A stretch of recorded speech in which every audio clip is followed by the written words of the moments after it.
Okay. I need to put on some music until somebody else gets here because I have the theme song from the Mickey Mouse Clubhouse stuck in my head. And my child's been asleep for 3 hours, so that's just like unacceptable. That's not Spotify.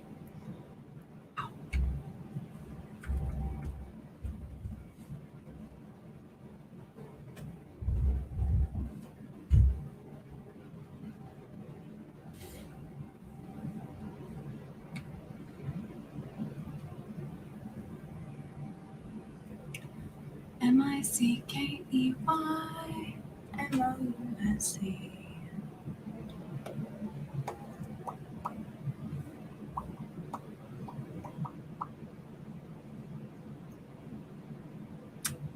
My whole Spotify is fucking podcasts.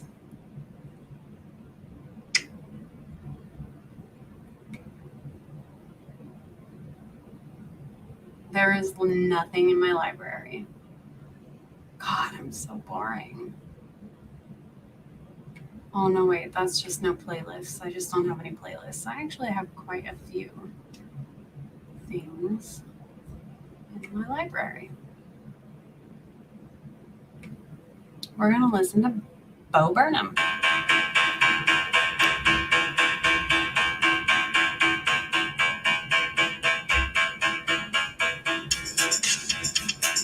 wonder if you can hear that, or if you can hear too much of it.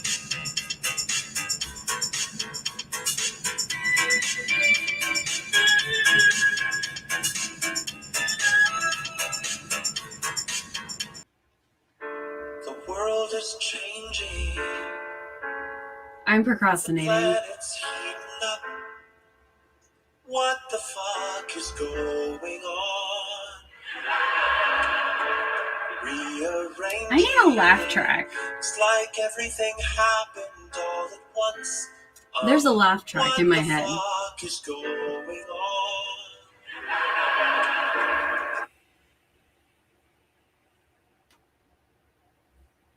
People rising in the streets. The war, the drought.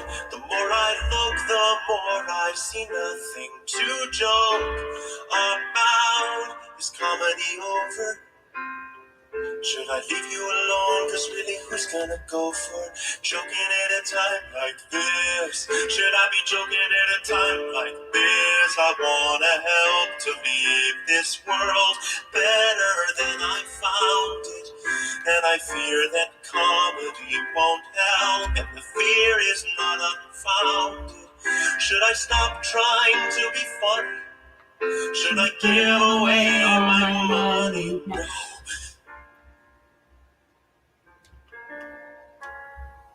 What do I do?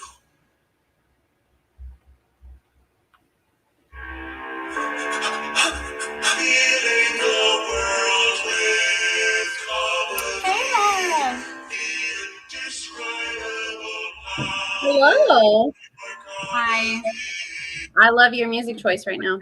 Thanks. I turned it off. I'm like, oh no. I was holding up my lighter. I was not looking at the screen, obviously. I was thinking it's a good time. I think that Mallory taught us a good lesson that day that she was singing in Kanto, Surface Pressure, whenever her live started. I feel like every live should start that way before people actually get on. Like That's you just such a good idea. play music or something. It's a good way to pass the time. Totally. Unless you can't sing. Actually, even if you can't sing. Just lip sing. It's fine. You know, the music and, you know, pretend. So what is up, Kayla? We spoke like a few hours ago. Hi, Blanca. Not a lot. Just got the baby out of the bath. My husband's off work, so I can officially chill. Is this the anti-MLM late night session? Because I'm here for it. Maybe. Just like a hangout session. Yeah. I mean, I'm like procrastinating, so this is the perfect way to do that. You were like, you know what? I've got stuff to do, so I'm going to do something else. I'm just gonna hang out with people. You got it. You're on my level. Love it.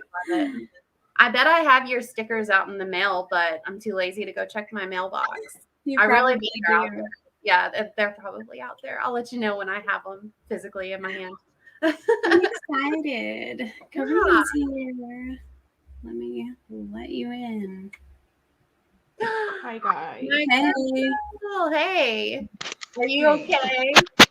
I'm fine. There was just a lot of panicking going on for a second there. Oh no. Yeah. But I'm he's fine. He's in bed fighting his sleep, but he's in bed. And I checked him and he's there. I don't see anything. He's not like, messing with his His nose. nose isn't running or anything like that. That's Nothing. good. That's Yeah. good. My husband's been really sick, but Otto has seemed fine, which makes us think that he probably brought it home because he's way more immune to everything than we are. Your baby is? Otto Yeah, is? like daycare. He's been in daycare since he was like 5 months he's old. like- So His he's immune had system everything. is good. Yeah. I can hear Kids are mine. wild. Yeah. Yeah, like I tried so hard to do that live with Karina and Blanca earlier. Michelle, I don't know if you saw that, but my child was just yelling the whole time. Oh, no, I missed it. One of his little canines popped through today. Oh, So finally, so I'm like, thank God, hopefully he sleeps good tonight, because he just was freaking out. And I was like, I'm so sorry, you guys. I'm going to have to go. Blanca, make sure that you're clicking on the actual link, not the thumbnail. Because I always do that and I can't get in. It just like takes me to the regular like StreamYard like home screen. I think I should have put my @ instead of the. You can change it. My name. Can you? You can make it whatever you want. So can you see the live YouTube comments from this from StreamYard, or do you have to actually pull it? You can see them, and I can like show them on the screen and shit. It's on the sidebar. Oh, okay. So I see private chat and then I see comments. Gotcha. Yeah. That day that we went live with Roberta, I did not know that. I had it like pulled open on a different page. Yay, you made it. Yes, I did. And I'm barefaced. I'm tired. You were turned up today. Oh, I was. I was. My one and only free time. I don't know whenever that's going to happen again. So I was like, so you had to like just soak up the moment. You got to live it. Exactly. Because I haven't seen most of my friends for like 2-3 years due to like moving down to Georgia and then the pandemic. So this was like the perfect time. I was jealous. I was like, you got to brunch it up. I want some eggs Benedict in my life so bad. So good. The place that we went to was a Mexican place. And I had huevos rancheros, and it was just so good. That sounds so good. I texted her. Good. I was like, yo, fancy brunch lady, you good? Where you at? And she was like, oh, yeah, I'm good. I'm home. I'm good. I was not driving. My friend was driving, so I was just like, I'm set. That's good. I'm glad you have fun. You deserve it after school and everything. Thank you. I'm like, I have like a article review due. I read the article. Now I have to fill in like a couple of things on the worksheet that she gave us. I've been postponing it. It's due Wednesday. So you're procrastinating too. Yes. Big time. Yes, I did. It was actually like a whole situation. Like my roots are hella bright and the bottom is like still purple. But you know what? If you go to my Instagram and you go look at it, it's actually not that bad. It looks like an ombre. It looks like I love it. Are you kidding? Nice. Really good. It turned out really well. Yeah. That last time you were like, it didn't work, and then you like dried it, and you were like, oh, actually, damn, shit. Well, yeah, you were the one that told me style it. Maybe you feel different. And I was like, wait, hold up. You're right. Let's do this. So, I was looking up at. What's her name? How do you say her Instagram account again? Effie. Whatever. Elaine. I think that's her name. Yeah. I wanted to look into the ANTI-MLM Come to find out, she blocked me. Yeah, Or no, they blocked me. it's dead. It's gone. It's dead? It's Yeah. gone? Yeah, Oh. it's down. I had to Better. I made sure I went to like my private account just to Mhm. check and see if it was like actually gone or if she had just blocked all of us. It was gone. Yeah. It's I like, had a feeling she wasn't gonna last, Yeah. or he, whoever She- it was. it's But I 'cause, mean, you know we're what it pretty is? sure who it She- was. Yeah. honestly, like, if she wanted. As I said earlier, you gotta be smarter than that. Gotta be smarter. Like Julie Joe says, if you're gonna lie better. Exactly. Like, how are you going to follow an account that has the same content as you? Number one. Then not only has the same syntax as you, but like the same verbiage on top of that. And then say that it's not you and start insulting people in the same way that you do. Yep.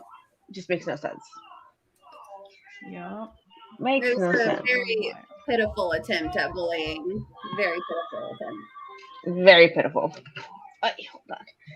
Let me lower down the volume because these kids are Hey, asleep. so Michelle, I didn't get a chance to talk to you, but how'd you feel about that whole thing that went down yesterday on the live with after MLM, the after MLM? Like after I got That's off right. of it. The Yeah. And some people I started going don't bananas. like, I was so surprised. Like they were talking about it in one of the group chats that I'm in, and they were like, "Oh my god, that was insane!" And I was like, "What?" Like I was on that live. I don't know what you're talking it about. came out of left field. Yeah, right at the definitely did. end. So I went back and watched it like several hours later, and I mean, basically, like, can you guys recap that? Oh, I can show this on the screen. But like I was basically just like everything Roberta and Julie Joe said. Leo, what are you doing? Not sleeping, Not sleeping. stressing you out some more. Yeah, look, mine are just out for the count. Oh my god. It's just gone. It's been a day. Yeah. So You were Andrea, saying, I Michelle, guess. sorry. Yeah, no, I was just like, I second everything Roberta and Julie Joe said, but I don't really know like what has happened behind the scenes with like the whole situation, you know? Savannah Marie talked about it. She was talking about it in her stories, so it's probably all pretty much gone now because she was talking about it yesterday. Savannah Marie. It was just a rift in the anti-paparazzi group and the Crack the Crown group, like the really close friendships. Someone just from what I understand, I think Jerry tried to like accuse Tracy of like mishandling the money and all that stuff, and then Savannah actually thought, well, from what I talked about with her and what she posted, that what's it called, that they were all in it together, like they were all fucking up at the same time, right? And but then now she found out, because I told her, I was like, hey, you know, Tracy addressed it in the Life After MLM show, right? And she was like, yeah, I actually received some messages or something, but she said she hadn't gotten around to it. And then she said that she understood that the situation was because of Jerry and not because of her. And also apparently Jerry was doing some toxic stuff behind the scenes and like trying to like get Savannah to do shit she didn't want to do, or she didn't want to.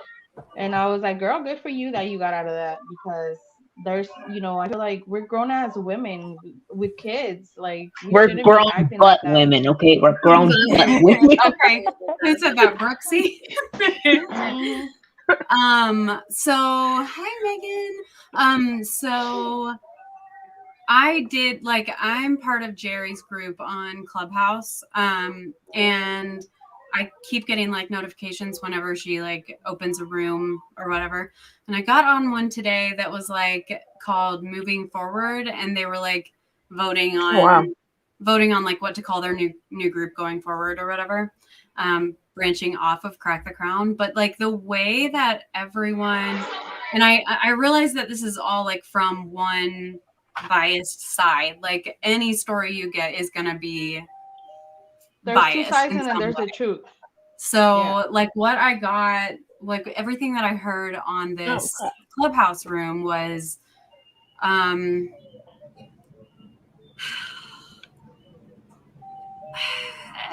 it was like Tracy, I guess, was like too much.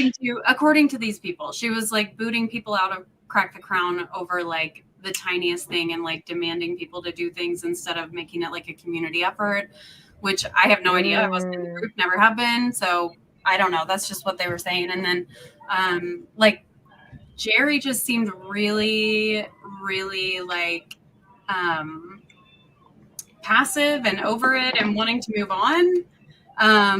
She like went out of her way to say, okay, guys, I just want everyone to know, like, if you want to be in the Crack the Crown group, stay in that group. We don't gatekeep here. This is all just about taking down paparazzi, and I don't want to even talk about that other shit that is going on again. So, like, makes sense. Listening to all But of course that, she doesn't want to talk about it because really she was the one that was acting a fool. But like I said, I don't know what actually happened, and I'm not really personally invested, so I'm just kind of taking everything with a grain of salt because like I've been duped. We've all been duped before, so like I'm not just gonna throw my trust on one person's side of the story or whatever. Is Jerry still in the MLM or Tracy? I was confused, or was it just an ex-Papa Hun trolling on the live to provoke Tracy? I don't know, and I don't think it really matters. Yeah, I think no, yeah, I don't think it matters, but I think Jerry's the one that's in, and she was in Bellamy and she left it and she went into something else. I'm not sure what. Savannah actually posted that on her stories as well. But I think more Tracy so has her own like small jewelry business that has nothing to do with paparazzi. I believe her and her daughter, from what I've seen. It's more anyways. so just the fact that like people were coming at people that are still in MLMs, and it's like the whole point of being anti-MLM is to create a bridge so that they can see for themselves what they're not seeing right now. Absolutely. That's why I echo everything that Julie Joe and Roberta said yesterday when they got kind of heated over the comments section. Like, I like listening regardless of what fucking side you're on in this paparazzi drama, like it doesn't affect me. What affects me is like who we have in our community and how we're acting toward each other. So did someone wake up? Yeah. Not feeling too good. Yeah, that's what we were talking about earlier too. That I feel like with Amber, we were talking about me, Blanca, Amber, and Kayla. I was saying that we kind of I feel like they missed the point. They missed the point because even when stuff goes down between us, I mean, we've seen it. You all know about it. When stuff goes between us, we never throw each other under the bus. Like we could, but we don't because it's not about that. It's not about that. So for them to, I feel like how messed up are you, or how like deep are you that you cannot distinguish good from bad, and you just let your Hun mentality take over? Because we would never attack one another like that, no matter what. I mean, none of us have done that, even though I mean we all get along and stuff, but there has been like situations and stuff, and we haven't outed each other. And that's a different. I don't think so. When they call us bullies and stuff, I feel like they don't understand how much we are not that. Like they cannot differentiate between just standing up for yourself, calling out the BS, and like actually being a bully. They cannot tell apart. They use those interchangeably, and that's not how that works. Well, it's that, what is it called? Cognitive dissonance. I mean, they have no other ground to stand on, so they have to come at us with whatever they can. It's like nothing. It's like when they come and insult your physical appearance. I've said this time and time again. If you have to go and insult somebody's physical traits or how they look, you've already lost the argument, in my opinion. Yeah. You want one? Can you not stick it up your nose? That'd be great. Like, please don't stick this up your nose. It's like the worst, like a nightmare right there. Mm-hmm. I'm dreading it. I thought that Tracy and Caroline had their own jewelry business. They do, as far as I know. And I think Tracy is reopening up her law practice, if I'm not mistaken, specifically to help out the people that were involved with the paparazzi situation? Well, I know that in the Recovering Paparazzi group, they on Facebook, they specifically have links to help people get their own jewelry business started from home. Yeah. Like they specifically help people start their own jewelry business. Like I don't know if Tracy is part of Caroline's jewelry business, but I know it's like Caroline's business. Like she is the CEO, if you will. Like that's her business. I don't know if Tracy like does it as well, like separately, or if they are like in on it together, but I know that it's Caroline's business, which I think is really cool because she's so young. Like that's awesome. Mhm. And I That's love that they're good. helping people who have been selling jewelry for an MLM have a legitimate business, because it's showing people that it's not actually that expensive to start your own business. And it's Yeah. not that hard. It's not like something that the MLM people make it out to be, because Yeah, and like people like us who have been in MLMs, like inherently already are the kind of person who can take on that kind of work, because we did it. you know, contrary to popular belief, MLMers work really fucking hard. Because you feel like you have to, like you have no choice. Yeah. Megan posted a really good comment. I think so. I don't know how to let you guys do this. I think it's a host feature. No, I think it's just for you. Yeah, it's all you, girl. Sometimes We we got this. revert back to old behaviors when we feel threatened or unsafe, and some folks just struggle. Yeah. I think that's the argument that they've been making with the whole situation with Jerry, is that they're just afraid that she's still in that MLM mindset, and that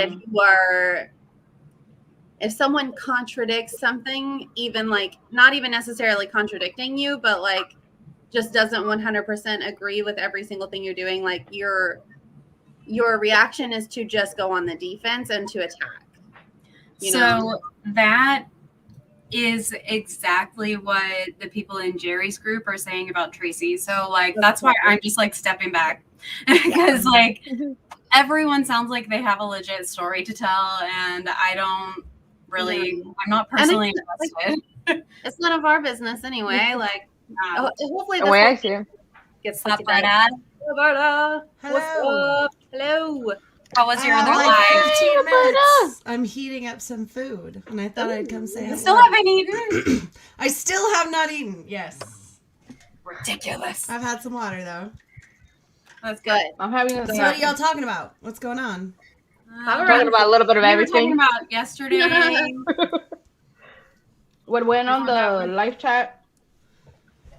On your show, Roberta, at the end of your show yesterday. That's what we were talking about. Yeah, you know, Yeah, we were I talking about the understand. I thing understand that that people everyone's been get it. talking about all day.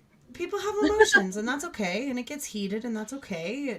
We just can't dwell on it. We have happens. to move past, and people are allowed to have opinions, and people are allowed to have their own experiences, and you know, it's not the first time. It's not the last time. I tell you what though, y'all, all of you that were on the panel, handle it like absolute queens. Because had I been in that situation, I probably would have embarrassed myself. I just, To be honest, I'd be same. Yeah.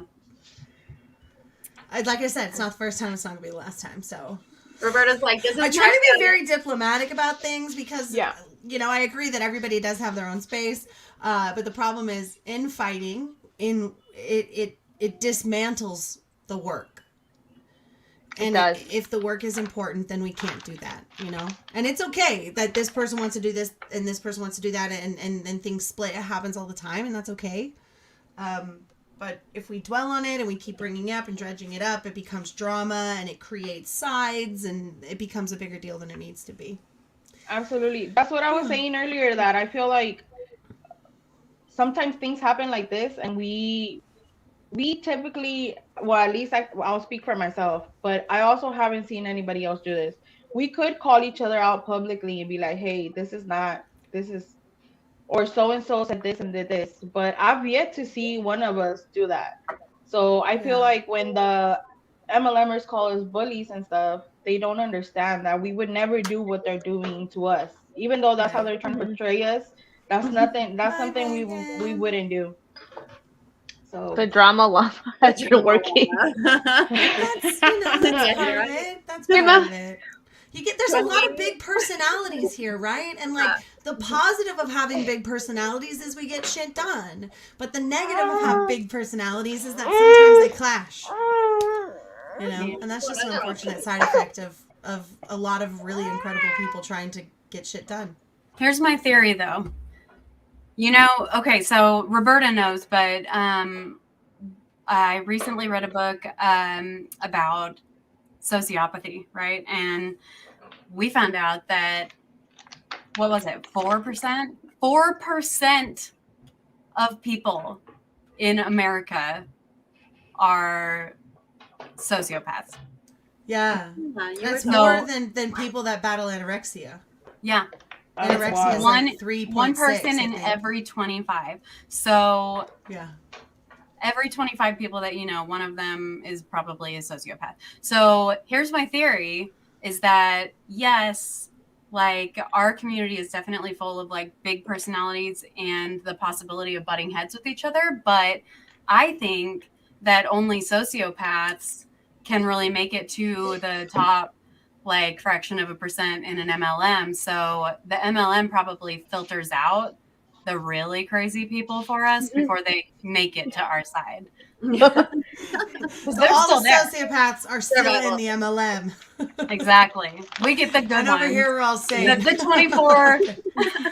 We all have consciences on this side. Got it. That's true. Can we please talk about the Monet baptism, because that blew my freaking mind. Oh my husband went on break and I was like, you will not believe what I just watched. Like, yeah, that's wild. Like, if you want to talk about culty stuff, like that's right up there. That's manipulation, right? Now it's not just your hopes and your dreams and your why and your family. Now it's your religion and your identity too. You know, I'm not religious, but like I'm pretty sure that that's not how that works. I'm pretty sure that that's. I'm not religious, but that's offensive even to me. So imagine the people that are religious that are not part of an MLM, how they feel. Yeah, I mean that's not consecrated water. I'm sure that they didn't have an actual legit like priest or whoever it is that has to perform a baptism for it to be legit. Yeah, I mean it was the Holiday Inn, right? I don't know what it was. It was the Marriott Scottsdale. Marriott Scottsdale. Okay, I'm like, were you getting baptized for your religion or were you getting baptized into the MLM? Because either way, well, I mean, we can ask Megan, right? Like, is that considered a type of trauma bonding? Yeah, probably. I would absolutely say it would. Yeah. But it's like little T trauma because it's like faith manipulation, maybe. I'm not sure. But it is. It's like this whole thing. Yeah, performative for sure. Yeah. Absolutely. And it's all for show. It's all for show. Look how faithful and devoted I am. Look how important this is to me. I've made this my entire life. That's how important this shampoo is to me. Is I've done, like, it's everything. It's everything. It's not just what I sell. It is who I am. Right. What I wonder is once they catch on to what's going on, how confused are they gonna be? Like, how confused are they gonna, like, whoa, I can't leave because now this is intertwined with my fate. And Julie Joe brought that up. Julie Joe was talking about that because isn't she's studied this, like she has a degree. Yes. And she was talking about that. No, but yeah, it's also like it's look at how godly my company is, and that speaks to other. Yeah, that's part of the faith manipulation because it speaks to other people of that same religious faith. It's like, look at how great my company is. They're so godly and wonderful. Like I was completely not tricked by that when I was in Young Living because that was everywhere in Young Living, and I was not about it. I was like, what is happening over here? Yeah, Young Living is super Mormon, right? Yeah, I mean, yeah. They're in Utah. They're based out of Utah, just like a whole and Gary Young is a descendant of Brigham Young. Oh, right. Yeah. But also, if Monet really was that great, they would handle the racism that's going on in their company, and they get rid of the people that are in. They don't have to. Listen, They don't have to, and they never The, will. the only reason why I feel like they handled the market partner a lot swiftly was because she wasn't making them a lot as much money as Mandy is. Who's at the bottom? Because course. their positive press from having done that outweighed what she was bringing into the company, Yep. which was probably only her own purchases. But also, Oh, I you think see it happen all Sadly the and time. unfortunately. I think it's Mallory that made this point, though, that it is a distinct possibility that the people who, whoever is the deciding factor, the compliance team, the CEO, the president, whoever it is, has looked at this case and has decided that her behavior is actually acceptable and not racist, which is a problem. And I mean, And this clearly is she knows that because And that's you why know what? she's I still would not posting be shit. surprised. I wouldn't be I surprised would- either. I would not be surprised because I will speak coming from a Latino background. Latinos in the Latino community, there is a lot of racism and a lot of colorism. A lot of it. So somebody like me would, is perceived to be kind of like light skinned and good. If for example, let's say I remember my parents telling me, "Oh, don't go into the sun too much because you're gonna get dark. You're gonna get too Really? dark." Yeah. So is that what colorism is? Because I don't think I've actually heard that term Yeah. before. Well, it's more so like, okay, like I'll give you Within an race example. groups, right? Yeah, I'll give you an example. Like there's tends to be a more preference when it comes to lighter skinned black people as opposed to dark skinned black Right. people. Right. So there's a perceived notion that somebody like, let's say, Gabrielle Union is prettier than Lupita Nyong'o. So that's what Okay. colorism is. So in our community, that is prevalent, It's even though big. we have a lot of Afro Latinos. This is actually really interesting because I just hopped off a live. Where I was talking to Beth and Alonda on the Recovering Hunbot channel, and we had someone on there, Elaine from the Philippines. We were talking about I Am Worldwide, and they actually have a skin whitening cream that they have. And Elaine was explaining that in the Philippines, that the lighter you are, the better it is, and so they target darker skinned Filipinos with this whitening cream, and I was just like, Yep. And Yeah, there's so other it's interesting. phrases. There's other phrases too. Like I would hear, "Oh, you gotta marry somebody to mejorar la raza," which just means to better the race. Yeah. And I would always combat that with like, "Well, what do you mean by that? Like, what do you mean have- better the race?" I have a personal experience that to piggyback off of you. So my dad, I think I've spoken about this before, but my dad is I think I did on a live last weekend. My dad is so dark, like his skin is so dark that he can very easily be confused for an African American man. And when you hear him speak, obviously he has that very Mexican accent. But my whole life, my mom's side of the family, they're all very light skinned, green eyes, blonde hair. Some of them have dark hair, but for the most part, they're very, very light skinned.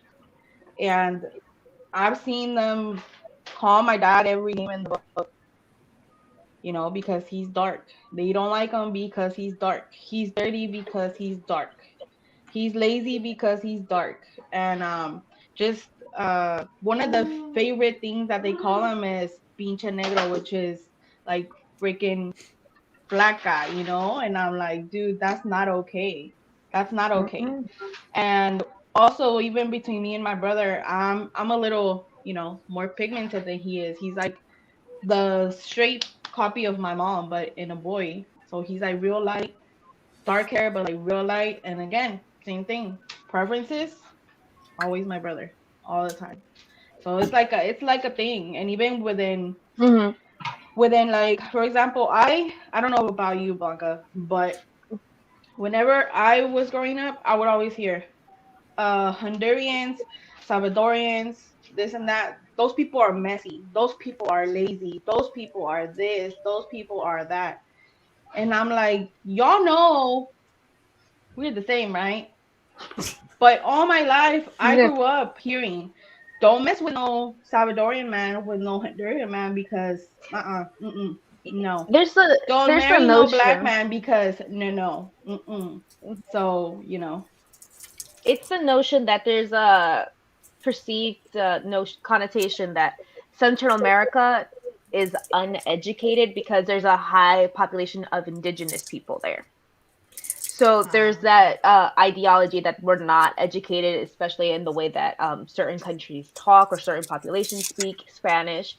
And it's like, well, that's not really technically the language that we should be speaking, if we're being quite honest. Right. So but there's that. Even in parts of Mexico still, at least from where I'm from a town called Michoacan. And even still, there's like little towns within the town where the people don't even speak Spanish. They have their own dialect. They carry their babies with a rebozo. I have one here. They'll just like carry their babies on their back. They still really wear no shoes. They do a lot of manual labor. So that's not even like, that makes no sense, because I feel like every especially south of the border, every culture still has indigenous people that don't even speak Spanish. So that's not, I don't know why that's a thing. I've never understood that.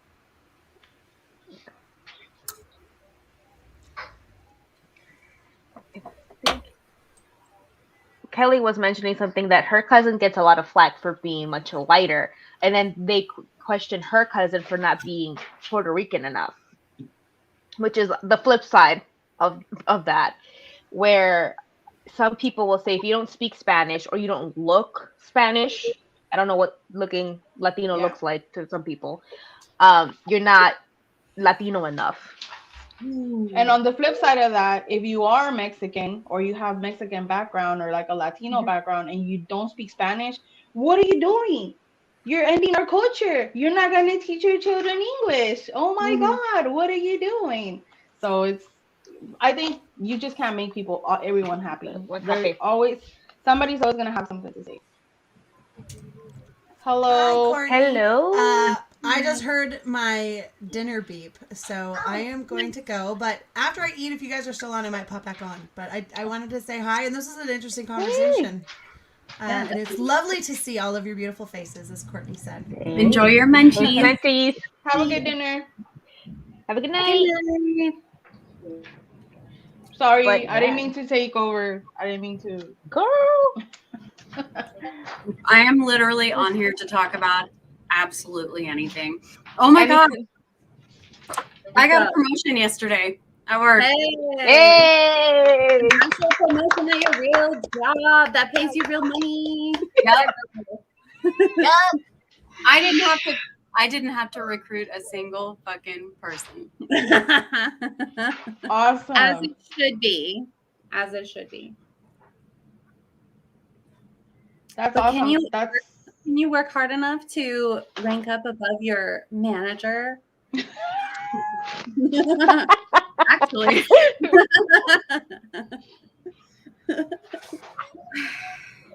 Yes, I ranked up Andrea. It's a very That's chill late night session. Hey, and so I was gonna ask you, Michelle, how's your website coming? That's what I'm procrastinating right now. Wait, what's the website about? Is it like for merch or just? Yeah, no, it's gonna find be resources for anti-MLM stuff. Yeah. Hey. I can show you what it looks like right now, but it doesn't have much. It doesn't have much on it, and it's kind of under construction. For a while, I've been like, oh, maybe I should do merch, but the couple of reasons that stopped me, it's like, well, one, who's gonna buy it, right? And then two, I'm like, I have no idea. I was like, I have no idea of what I would be making merch out of. I want a shirt that says "No, ma'am," and "No, the fuck you don't." I got what is it? I purchased one from Julie's shop. Don't put a vibrator in your coffee. The mug. Oh, bro. Yes. That video, I died. Oh my God. I saw so funny. That. I saw that. I'm just like, wait. It changes things. I looked at it. I was like, wait a minute. She's legit putting a vibrator in her coffee. Did she wash it? Or did she just put it straight in there? I have so many questions. I don't even think it matters. Like, regardless, you like, should not be putting a vibrator in your coffin. Right? But I'm just like, oh, it's like when Brooke said, what'd she say? I'm a grown butt woman. Yeah. I mean, you at that point you had already cursed enough. You might as well just say the word ass. Yeah. For real. That's how I see it. And I mean, everything else she's doing is shadier than cursing. So why censor yourself there? But you know what? I feel like I want to do something like Whoa. I think I told you this, Karina. Why is this happening? Right. There it is. Oh my god. I don't know what just happened. Why is it flashing like that? Why did they have to sexually harass They're having a party. But I think I was telling you this, Karina, that I wanted to do something along the lines of like I Mamacita. just said maybe it came out of the dishwasher and she ran out of spoons.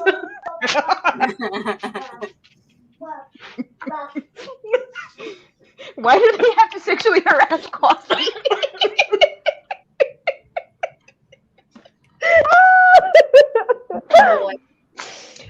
Oh, gosh. What the fuck? I'm giving up. look. I love you guys. I love the disclaimer though. She's like, and for the record, I've never done it. Mhm. Oh, you want mom's phone? I said, okay, let me touch the button. If I disappear, it's because Leo is being very helpful. Leos are wild. Do not name your children Leo, please. Listen, try having an actual Leo as an Oh, actual man, I Leo. can't imagine. That's my daughter. Wild, bro. This little boy is teething. Oh my God. Megan said, "Coffee has joined me too." What the? And then Ezra said, "That was creepily specific. I'm super high at the moment." I'm gonna touch the Red Bull is glad it has wings. Oh my God. Even Leo's laughing and he can't even hear what y'all saying. Wow. Wow, that's a cool ring light, huh? Can you kind of help me? Yeah. But no, like I was telling you, Karina, I think I wanted to do a merch that involved the words Mamacita. You know why though? From that specific Monate hun that I was going back and forth in my DMs like 2 months ago. And Yo, I can't stand her. She works for the Suns as a host at their stadium. Back and forth with her, and she was like telling me, "Oh, she was like, I'm surprised you're very educated about the policies and procedures." So I felt like that was her being number one condescending, and then number two, like, oh, she actually knows what she's talking about, so I can't really bullshit her. Yeah. And then she was like, "Oh, you're acting like my nephew. You're such a child." And because I'm gonna do a video about her eventually. I have screenshots of our DMs. It was actually her doing all of the name calling, and I'm just like, you're the only one that's acting like a petulant child. I'm actually here offering statistics and facts and breaking down what you need to do to get to each rank. Meanwhile, you're telling me that you have 500 plus customers that love your products, and that you have this amount of people that are ranking up or what have you. Not on my planner, boy. Not on my planner. Babies. So I don't know. I feel like I want to troll her a little bit, like using her team name and putting that as a merch. I love it. Oh, goodness. I got a sleepy Leo. Oh no. Probably about yeah. You know what I read that as they project so hard and not as they project. I did too at first. I did too. I'm like, wait, that doesn't make any sense. I will be right back, ladies. Okay. Honestly, I'm like, wait a minute. I'm not reading that right. Why do you want merch that says Mamacita? Did she Huh? say that a lot? What was that, Kayla? Why do you want merch that says Mamacita? Because I was going back and forth with a hun in my DMs after I called her out. What was it? I think That's it was her in group name. December. Kind of like That's her W5. team name. Yeah. That's her team name. That's her team. So she calls themselves Mamacitas, and I'm like, okay. Is she white? She is a very white Latina, so yes. Oh, okay, gotcha. Okay. I was just making sure. You know, she did this reel. No, that's a story. She was like this. Look, she was like, Where are you going? I just got them crying for like 15 minutes because just the things my team has been able to do. And you know She has why? like 3. Because everybody washes their hair. I was like, whoa, that was a flip. That was I was like, she was like, because everybody showers. I'm like, alrighty then. yeah, I'm Well, like, yes, I'm like, as they should. Everybody should shower and wash their hair, but I'm not gonna be supporting something that is unethical and scamming people out of their money, even though you don't like to admit that that's what you're doing. yeah. And I really honestly, crying. honestly, if you're working, if your position is to like be like the announcer for like a basketball team, like a pro basketball team at their stadium, you would think that you'd be making good money. Hella money. Hella money from that. So money shouldn't be an issue. I could be wrong. And then also And she so- said that She also has her was- sister in her downline too. Yeah, she said that. Oh yeah, her pregnant sister at that. And yeah, and you know who's her upline? Yeah, Savage Soul. Crystal. That doesn't So, surprise me. so we know where she gets her Look at Michelle's training face, she's like- from. She's like, we know where she gets her training You from. mention so. your name. She was She's saying another too one. how last year for Christmas she was Level up. sorry, Level family. up. That last year for Christmas she was living in her mom's like garage or something. Yeah, And she now called it the gets- casita. La casita, yeah, and she has now like this big ass house, like this big ass house. But I Like, highly can you doubt it's imagine? Monet. Because if it was, she would quit her day job. Yeah. Well, no, that's the thing. Like, if she was making that much money, she would have quit her day job. But Mhm. it's the same thing with Andrea said, level Angelica? up, level up, level up. Andrea, I love you. Andrea is hashtag triggered. And Kelly said she salvaged Kelly herself salvaged from the junkyard.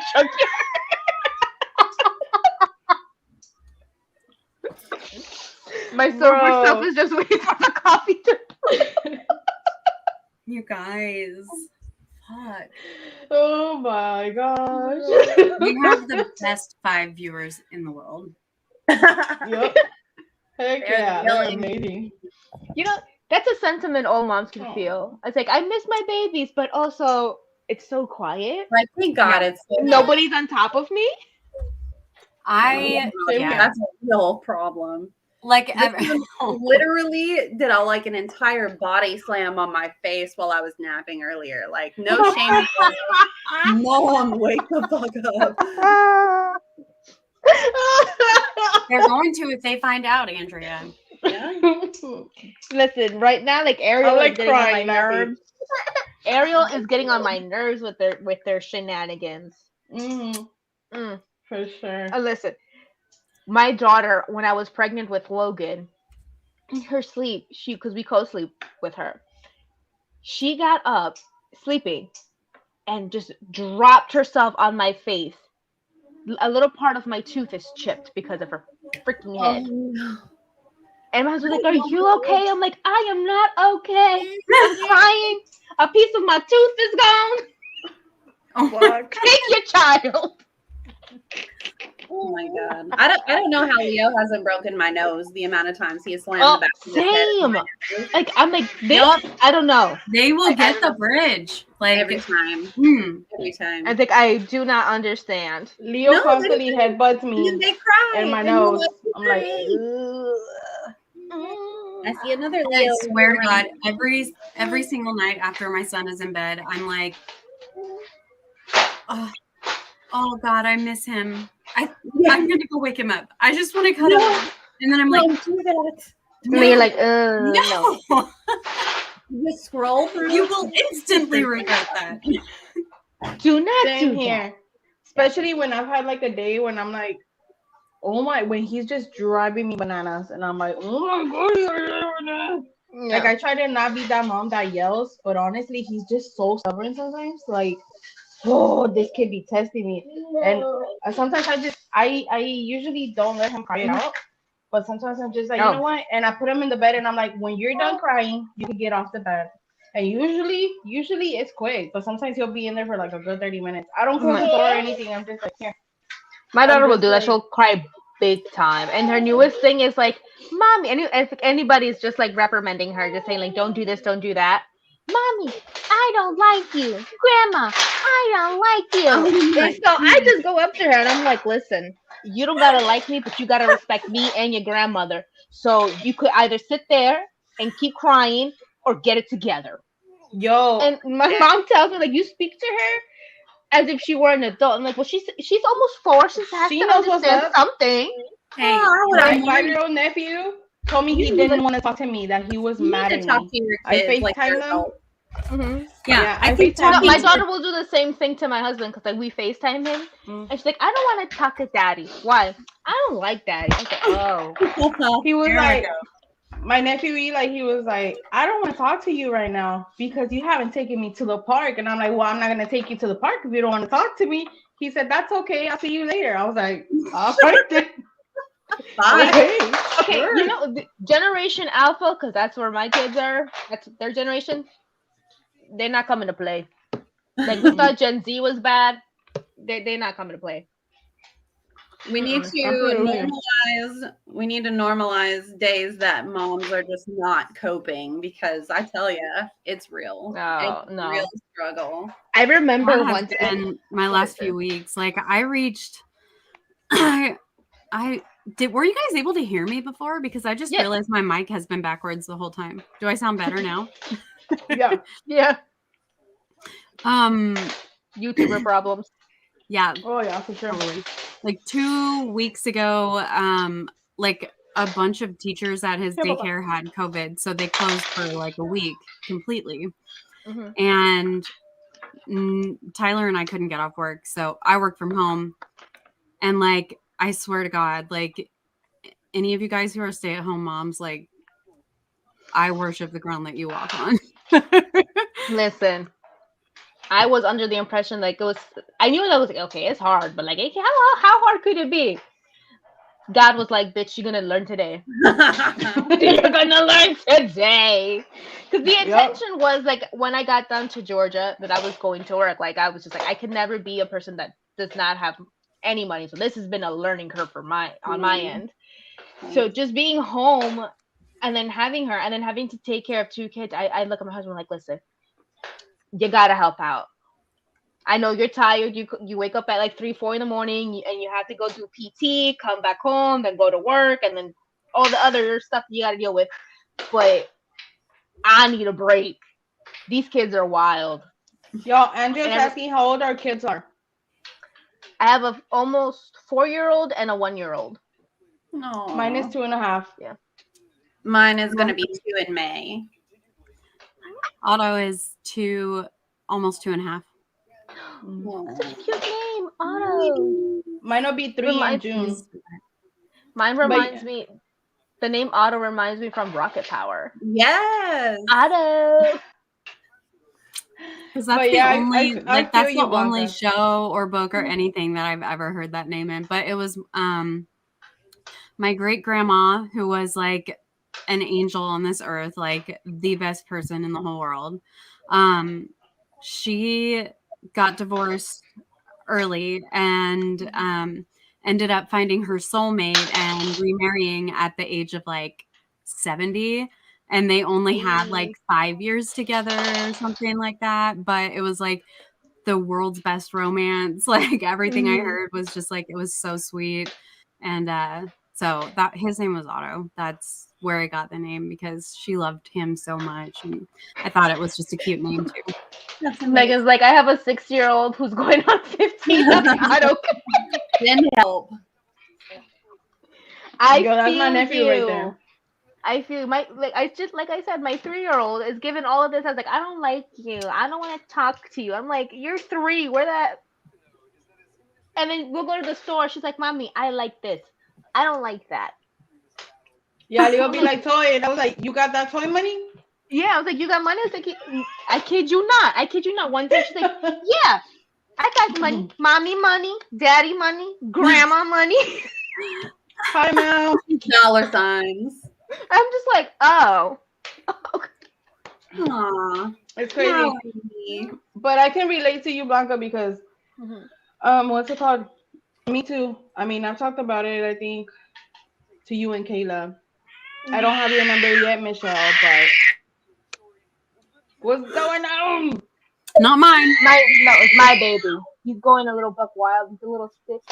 So like he's going. He's like, in I and hear out you of talking all sleep. that shit, mama. Let me show you what's up. No, but what's it called? Me too. I feel like at the beginning, especially, it was hard because in my family, like I mentioned it before, but no one ever talked about having postpartum depression or anything like that, right?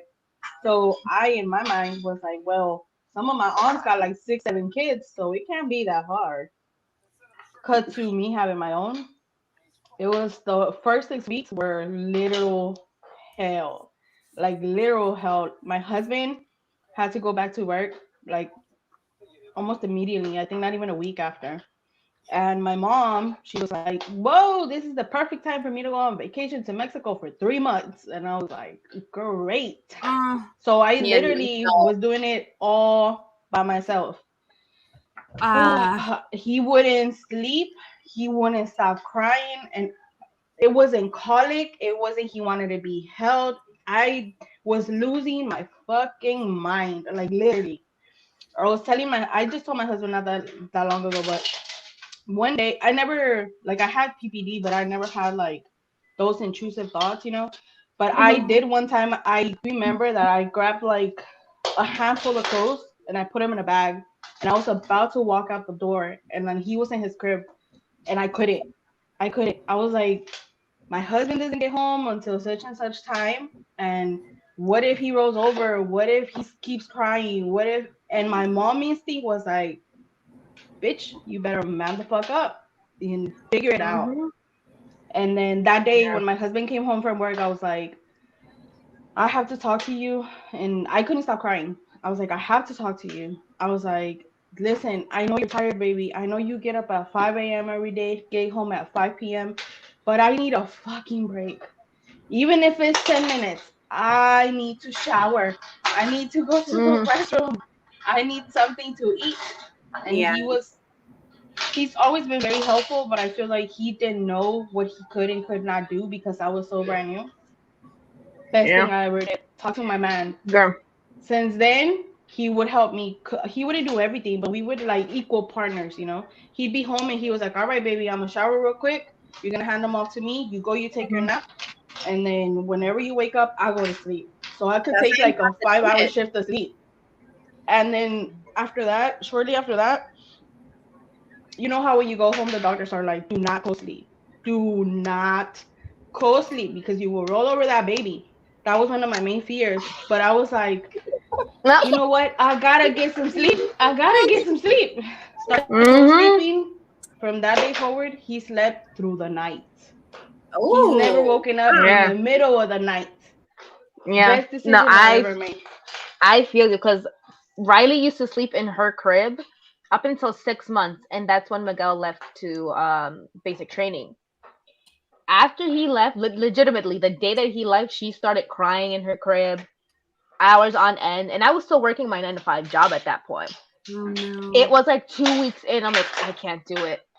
I have to put her in my bed and she has to sleep with me because I cannot be going to work 9 to 5. And I used to be a care coordinator. So I was driving around all of Long Island, servicing clients.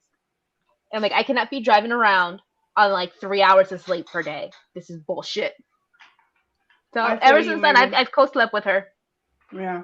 But yeah, no, like postpartum, like the postpartum period, people really don't talk about it. I mean, they do, but I not had in really not, but bad. not enough or not in depth. Yeah. And also, I it's remember. always more, It how's is the getting baby? better. How's the baby? How's the baby? It's never, yo, Right. what do you need? Yeah, What do you because Yeah. I need? remember with 100%. Riley, it was immediate for me. Like I like recognized it. Like, oh, because for me, my labor was like 36 hours long. My water broke. Yeah, this girl, it broke Saturday at like 6 in the morning. Miguel was already on his way because at the time he was working as a painter, on the way to a town that's like further out east from like an hour from where we lived. So he was halfway there when I called him like, you might want to come back because like my water broke. So he drives another half hour back home. He takes her to the hospital. We get there at 7. I didn't give birth to her until 4:36 the following day in the afternoon. And at Oh that my point, God. it had to be a C-section. So not only was I recovering from like long hours of being in labor, but then the trauma to my body. Once I finally got to hold her, it was like 6 hours later. It was midnight, and I realized like, oh shit, I'm a mom now. Like she depends on me. Like I need to take care of her. And I was afraid to be alone with her. Afraid to be alone with her. As soon as they were telling me like you're gonna be discharged, I started crying. I did not want to be home. I did not want to be home God. alone with her. Tyler and I looked at each other when they were getting ready to like have us leave, and we were just like, they're really like letting us leave here with this Baby. baby. Like Made this human and they're letting us leave they with didn't even like do a background check. For real. Yeah. We were like, we had to call the nurses in to help us with the car seat, like to help us get the baby in the car seat. We were like, what are we doing wrong? And they were like, Same hang here. on. No. And I remember I had really telling bad him. PPA. Yeah, I remember him telling him like, listen, my mom is not gonna get here for like another week. I don't think I could be here by myself with her. And he's like, do you think like you're gonna hurt her? I'm like, no, I just physically don't think that I would be able to care for her as I'm caring for myself. Not that I'm going to physically harm her.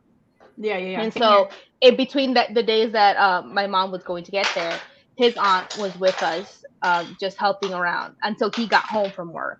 And then when my mom came for 2 weeks, best 2 weeks ever, because she just took over the night shift, took over the feeding. She's like, listen, she did the whole cuarentena thing with me. Yeah. Which is just basically like, it's cuarentena, it's 40 quarantining. 40 days Yeah. of just you being at home, not leaving. And if you have to leave, you have to put like cotton balls in your ears, and they have to go in up with like a hat and a sweater, cover yourself up, because like apparently Because if not, your milk goes away. your milk goes away, or you have a really tough recovery, and you won't get back to like your pre-pregnancy weight or what have you. I've never heard that one's tale. Yeah, or like once you get older, you're gonna experience like all of the ailments of like with that you have in your pregnancy when you're older. She's like, that's kind of a pretty far extreme to go for a suspicion or for a superstition. Yeah. So I was like, Mom, I'm not doing this. Is that common culturally?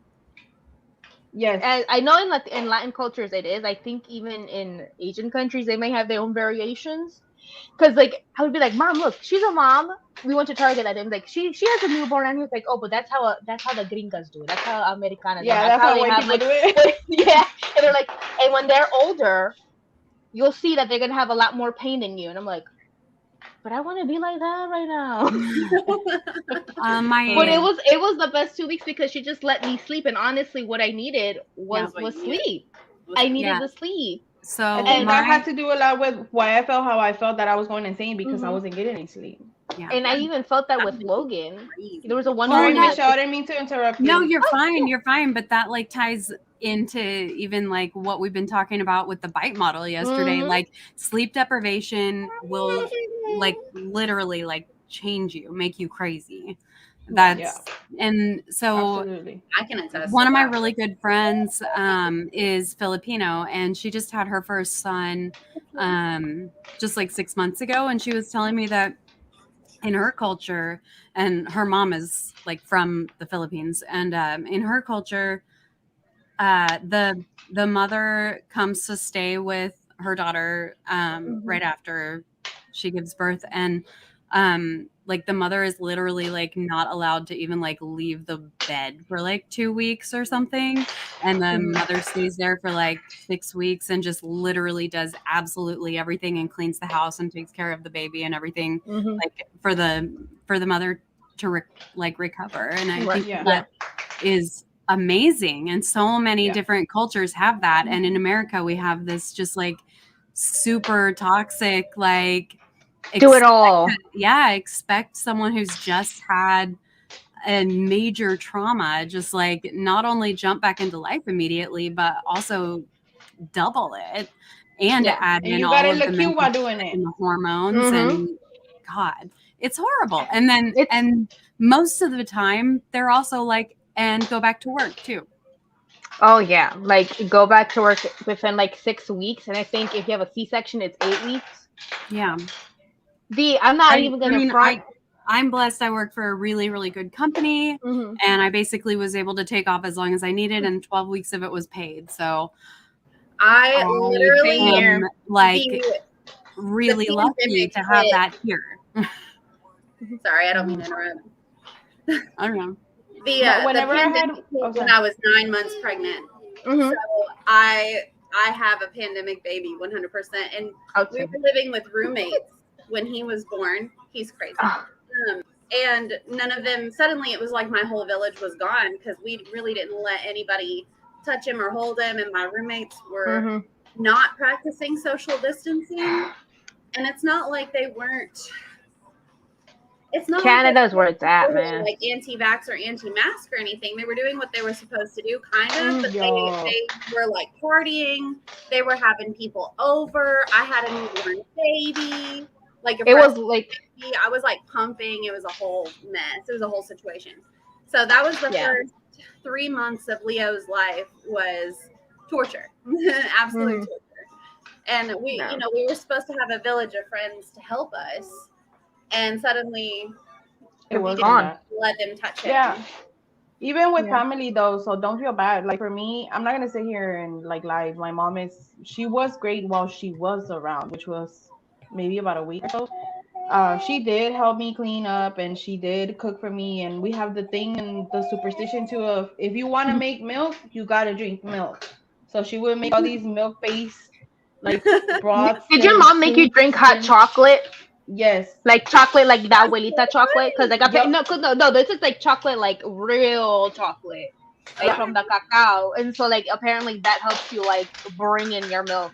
Yeah, and also like oatmeal and like all this other stuff. So like the first week when she was around, she was like, you know, being helpful. She gave him his first bath and stuff like that. So I'm not gonna sit here, but it was like, and I still make her feel bad about it. I'm like, bro, you left when I needed you the most. You were like, what the heck? And then she'll just be like, well, I didn't have nobody when you were born, and when your brother was born, I was fine. And I was like, well, I wasn't fine. But yeah, I mean, I'm gonna have to go put this boy to bed. But I love you guys. Love you too. I love you, Kayla. Have a good night's sleep. Hope you can get some rest. Sam, a sleepy Good night. Good night. Still on, which I don't think you will be, but if you're still on, I'll come back later. Yeah. Oh, come on, girl. Good night, friend. No, but night night.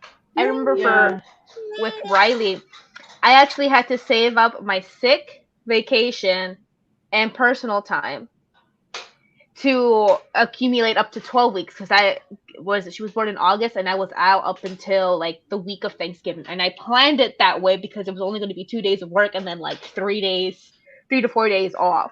Yeah, it was sort of like kind of like ease my way back into work.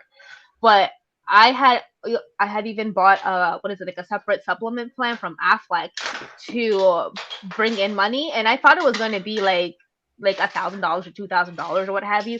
I ended up being very surprised that it was like over like 3. Oh, nice. And that was really nice because like again, he was the only one working at the time, and I was still getting paid. Don't get me wrong, like, but once my actual time had like been used all up and my money was like pretty much gone and whatever we needed to pay, New York family paid leave, fucking trash. I will say that it was like every 2 weeks, so weekly $134 or 334 for the 2 weeks. Hey, Megan, I feel you. I feel you, Megan. Same Yep, here. me It was too. only a couple of days and then they were gone. And when you were talking about the maternity leave, at that time I was working at a laundromat and I was a manager. I've been the manager for 6 years. So I told him straight up, I was like, hey, I don't have a support system. I cannot afford nor I want to put my kid on in daycare just because of my postpartum anxiety as well, because I had that too. Like literally for the longest time, I felt like if I go to sleep, he's gonna die. If I go to sleep, he's gonna die. If somebody else watches him while I sleep, he's gonna die. So, what's it called? Whenever I went back to work, you know what I did? I bought one of those little wrap thingamajigs, and I would wrap him in the front, in the back, breastfeed him, and it was like a very physical job. So I was like cleaning and folding and washing Wow. clothes and all that stuff. And it was only 6 weeks as well. It was paid for, and he did give me like a bonus before I left. But after that, he was like, "So when you coming back to work? Cause I'm not working your hours no more." And I was like, "Bro," and I didn't want to lose my job. But inevitably, I think Leo was like 6 months when the pandemic started, and he was like, hey, you can no longer bring your kid to work. And I was like, why? Like, I have his little playpen here. I don't, like, I'm on top of my work. He's not like an issue.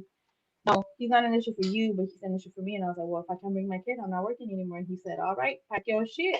And I was like, oh, alrighty then. And then since that moment, my husband's like, you know what? I know that you were making more money than I was, because I was at that time. He was like, I know um, you were making more money, but if we just like adjust a little bit and we plan out our expenses a little bit and we don't like, splurge as much, we should be fine. And it was an adjustment, let me tell you. But best decision I've ever made, to be honest, staying home with my kid. Just because again, I have a lot of that. Even dropping him off at my mom for 30 minutes is like a thing. I'm texting her, hey, is he crying? Did he start crying when I walked out the door? Is he all right? I don't know how working moms do that. Like I was telling Mallory the other day, hats off to y'all, because I don't know how you can just uh like make that sacrifice, because it's honestly a daily sacrifice of dropping your kids off for somebody else to care. Like it's Yeah. I could never do it. I just again props to the working moms, the moms that go to school and leave their kids with somebody else, because I couldn't. I can't. Even now that he's 2, I can't. So you guys are superheroes. Blanca going to school, Mallory working, you working. You guys are freaking amazing. I don't know how y'all do it. That and make content. Y'all are wild. Did you see my new character today? No. Oh wait, I did with the black wig. Yes, I did. Yes, I did. Yes, I did. With the mullet. Yeah. That was awesome. Be careful with the wig stuff. They might call you racist if you change your hair, like they were trying to call Mallory with the what was it? Andre the Giant wig, bro. Really? Yes, that one account was like racist much or something like that, because she had Andre the wig. I was like, Did it look like an afro or something? kind of, sort of, but not really. Like you could tell that it was like a wig, like it just curly hair. I was like, bro, why do you take yourself so seriously? I don't understand. But yeah, it's wild. Megan, you're amazing. Megan is amazing. Yeah. I haven't had a chance to be like on a live with her or anything, but the other day when I was watching her, yesterday when I was watching her, I was like, yo, I like her. She has a lot of good stuff, she's bringing a lot of value. And I don't mean to sound like a hunt, but she does. Like everyone, I'm beginning to know so many more content creators because the after MLM show. Do what? I've been getting to know a lot more content creators and like people involved in the community, because there's a lot of people that I still don't know that be like, oh, such and such. I was talking to, I was like, no, can you give me her at or their at? So Yeah. I can follow? Same. Yeah. crazy. You're leaving? Babies are crying, so I gotta go. Go, mama. Go do your mama thing. Have a good evening. You too. Oh. What about yours? He's asleep? Huh? Yours is asleep? Otto's asleep? Mm-hmm. Yes. We have enforced a 7:00 bedtime somewhat successfully for since he was 3 months old. That's awesome. My kid just goes to if most of the time if I'm not laying next to him, he's like, "No, mommy, I'm not going to sleep." Example, he's right next to me playing with toys. So at least he's not sticking up after his nose.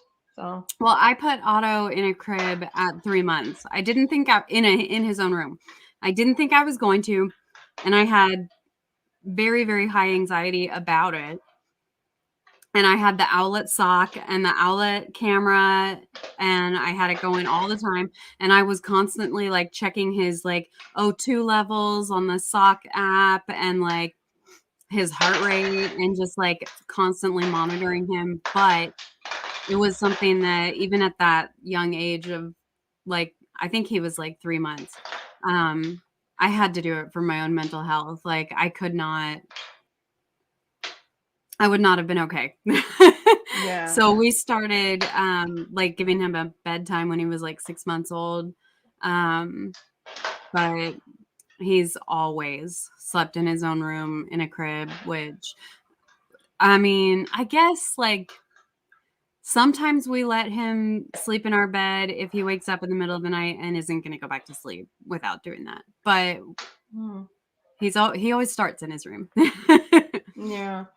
Us, Leo co-slept with us until about 6 months ago, maybe. And we set up this room actually that I'm in right now for him. My dad made him a bed. My dad used to be a carpenter in Mexico, so he made him a wooden bed. And so I was like, all right, well he has a bed. And then we bought him the mattress and other little things. We decorated with dinosaurs and everything. He was staying in here just fine. The issue came when my husband started going out of town for work for 2-3 weeks at a time, right? So he misses him. So when he's here, he will take him to our bed. And then all of a sudden, even when he wasn't here, he no longer wanted to sleep in his room. And I was like, Yep. "You're Now that he making things knows. difficult for me." So now we put both of our beds fit fine in my room.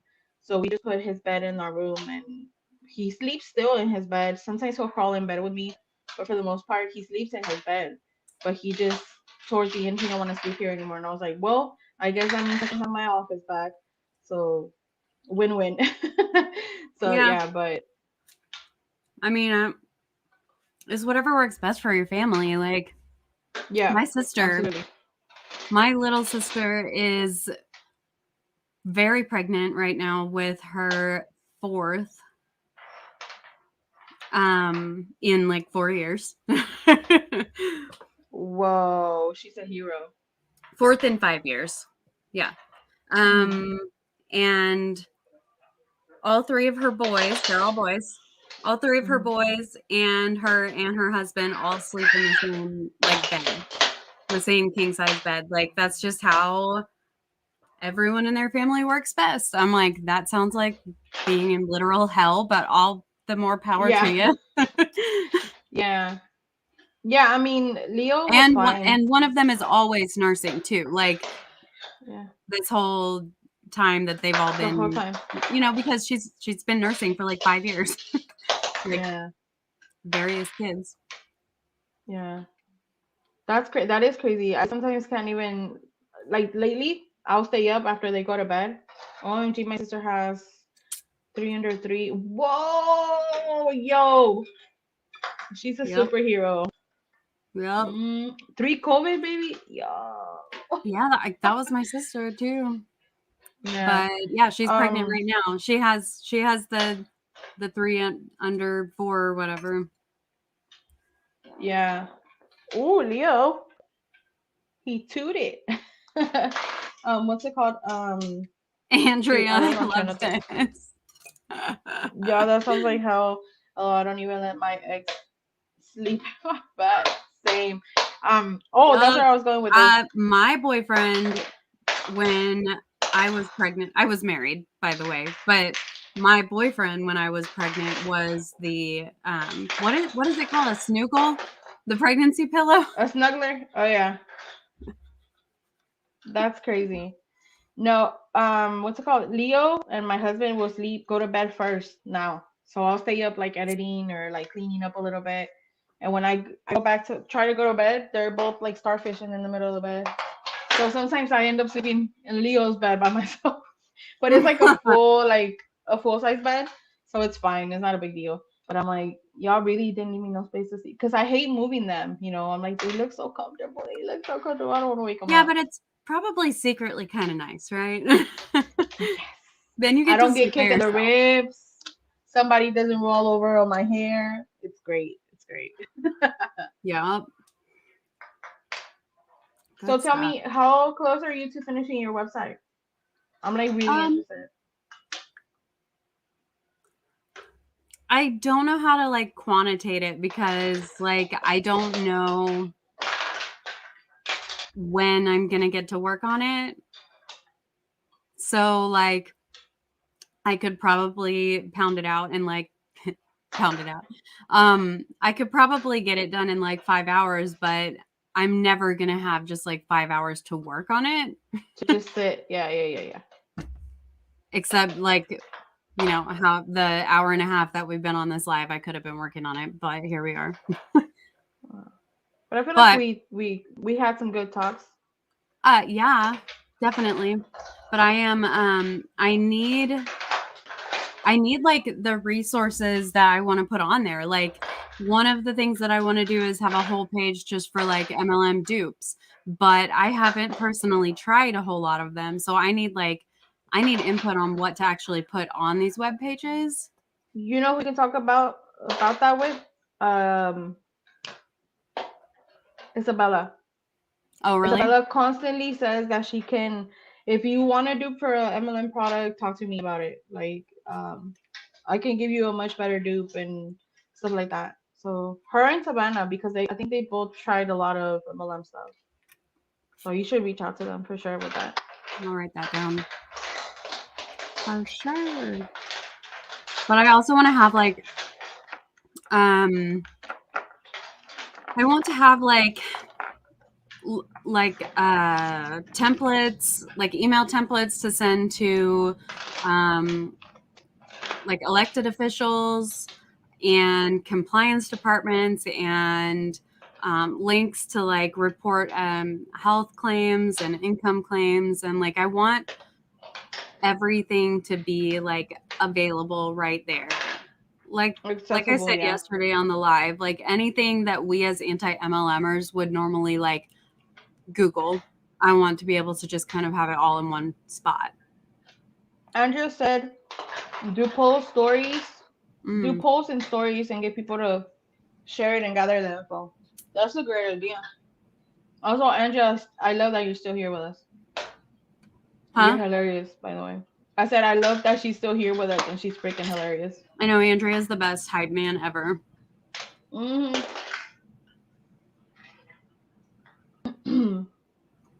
Yeah, but that'd be great for people like me, because I've said it once and I've said it many times. When it comes to the research, that's not my jam. Translation, I'll do that. I'll do that anytime. But actual research, we all bring something to the table. Mm-hmm. True. What happened, Papa? What happened? Where's the other one? Oh, we're in bed with Andrea. I know. She said she was high. Me too, girl. Me too.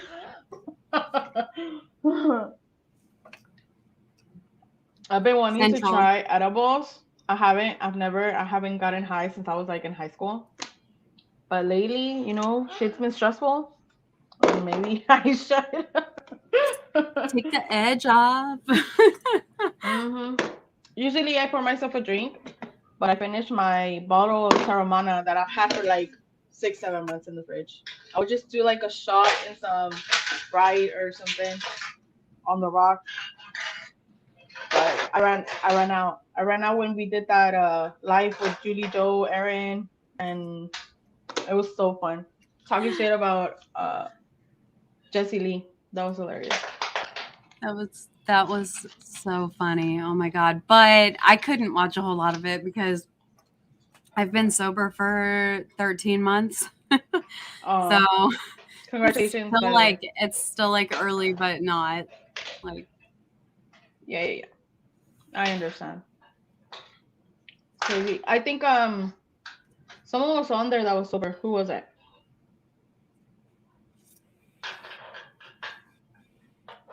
I can't remember.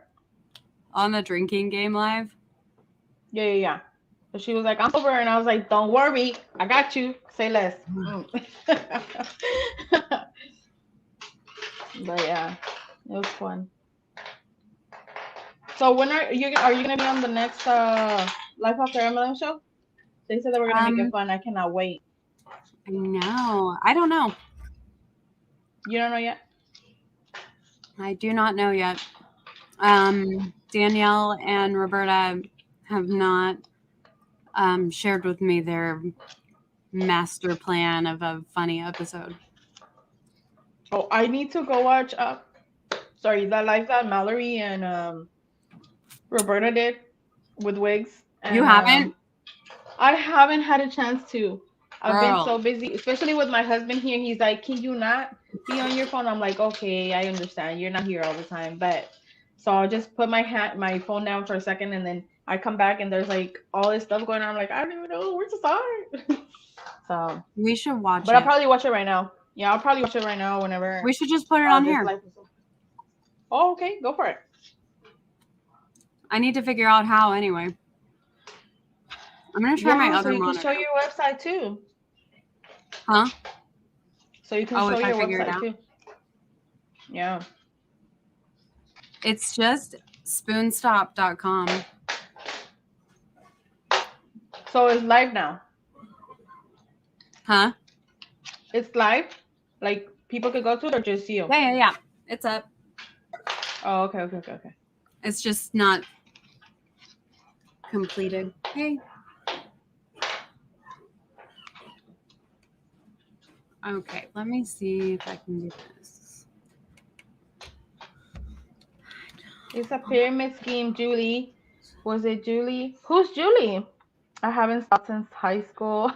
You haven't stopped getting high since high school. What times are you guys? I'm in Central. So where am I right now is 11:09. There's another. Oh no, there's a mouse in Kayla's house. What? She texted me. There's a mouse. She was telling me her cat killed a mouse the other day. No, I don't think so, Andrea. I'm pretty sure Julie Joe was drinking. Holy shit, I would die. Hey, baby. Also, you're just 1 hour off. Okay, let me see if I can do this. Oh, yeah, you're right. It was Julie. Was it? It's a pyramid scheme, yeah. I believe so. What in the shit is going on here, Leo? Oh my fucking god. What the fuck? It's having a party by itself.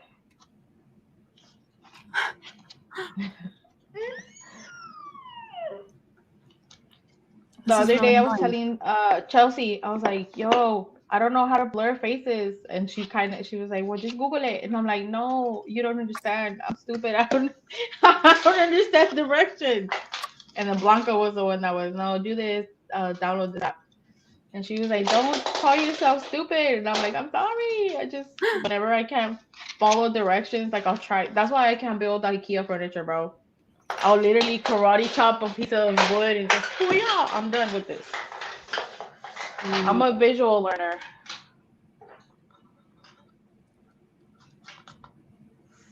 Okay, Wow. I'm gonna try and make this work. All right, go for it. Okay, while you figure that out, let me go change this little monkey's diaper and try to put him down one more time. I'm just gonna lay him down. So give him Okay. 2 minutes. Oh, come here, monkey man. Come here. Come on. Yes, no crying, please. No crying. It's okay. Come on. What do you mean no? It's okay. We're just gonna change it. You can come back if you want. Let's just change the diaper. It's okay, Papa. Oh, yeah. 1 little, 2 little, 3 little. I should have muted it.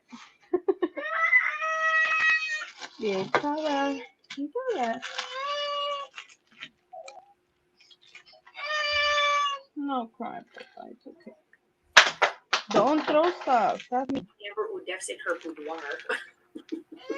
No, I hear you. Oh, I hear something. Oh my goodness, you're so funny. Hashtag Brooke Banks blocked me on IG because I said her canonical too. Hey, listen, everybody. What's a synonym for bank?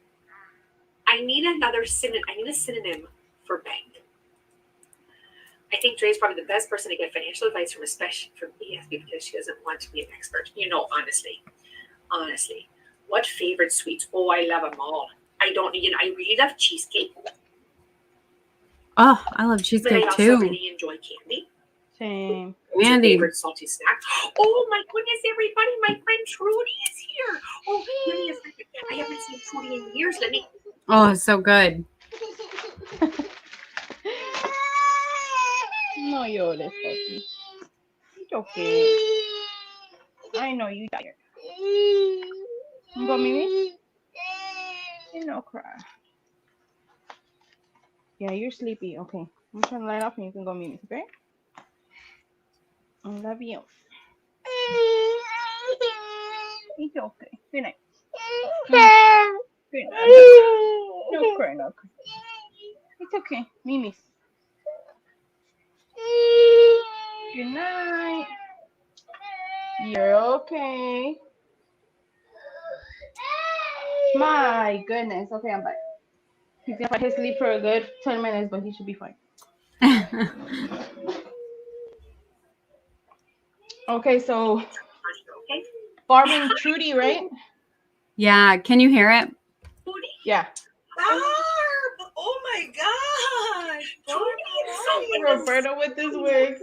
Oh, Trudy, what have you been up to? well, so many things. I just wanted to come on here. You said you were talking and hanging out, and I just wanted to come on here because I'm always trying to just be, an independent woman. So I just wanted to come say hi.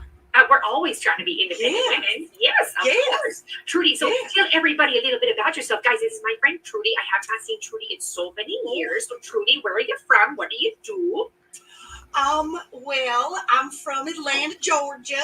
I live down in the park, in Piedmont Park. I have a nice little apartment. I'm a single woman. I'm a grandma. Of course you are. Unfortunately, my granddaughter, she's at beauty school, and she was trying to turn my silver locks beautiful, and she made them purple, and that's okay. I tried to get an appointment at the JCPenney salon, but they are booked right now.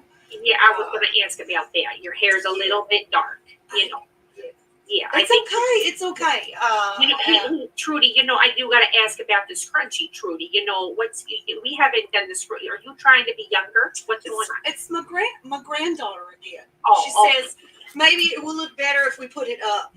Grandma, she calls me TT. TT, maybe it would be better if we put it up. So I said, okay. And then here's the thing that really bothered me, because I was using this shampoo that my friend was selling, and look at these pieces. I don't understand, okay? So I'm a little angry about these pieces. I didn't see them until we put it up, because I never wore my hair up. But it's on both sides, and it's unfortunate, but it is what it is, and we're just going to keep going. Now, what shampoo were you using there, Trudy? Oh, it's this really fancy stuff. Nobody's ever heard of it. It's so fancy. You can't even get it in the stores. That's how fancy it is. And you know how I am about fancy. And you know how I am about business opportunities. You know how I am about that. You know that I've done it. I love it. It's my favorite. I do it all the time. I try them all. I've done them all. I love them. And this one was the shampoo one, and it didn't work out so well for me. But that's okay. That's okay. We're going to try another one. I was reading about essential oils, and I was looking into those ones. Those seem kind of fun. So I was like, maybe we look and we see those essential oils, and we see if maybe there's an opportunity there. You know what I mean? Trudy, now, Trudy, you know what I mean, Barb? Let me ask you, Trudy, how many of these businesses have you been in? I've done them all, Trudy, and you know what? I'm still looking for the one, because most of these businesses I did not do so good, and that's my own fault. Okay. Now, why is that your fault? Now, why is it your fault? Well, I'm not a salesperson, you know, but I keep trying to be. I keep trying to be, because that's my dream. I don't know what happened. You're a salesperson. Why on earth are you? If you're not a salesperson, why are you trying to be a salesperson? Because it's my dream, Trudy. To be a salesperson, even though you to don't make a lot of money and buy a house in Italy. It's my dream. I just thought about it a couple weeks ago when I was talking to these old people, and they said, "What do you want? Why do you want to do this?" And I said, "I want to buy a house in Italy." And they said, "That's exactly why you need to do this." And I joined. I did. I joined. It was so we're already hit. It was it was $1,000, and it's okay because it was part of the tax return, and it's okay. Work out. I've got oils for the rest of my life. Okay, so it's not a big deal. Trudy, how much money did you lose on your last one?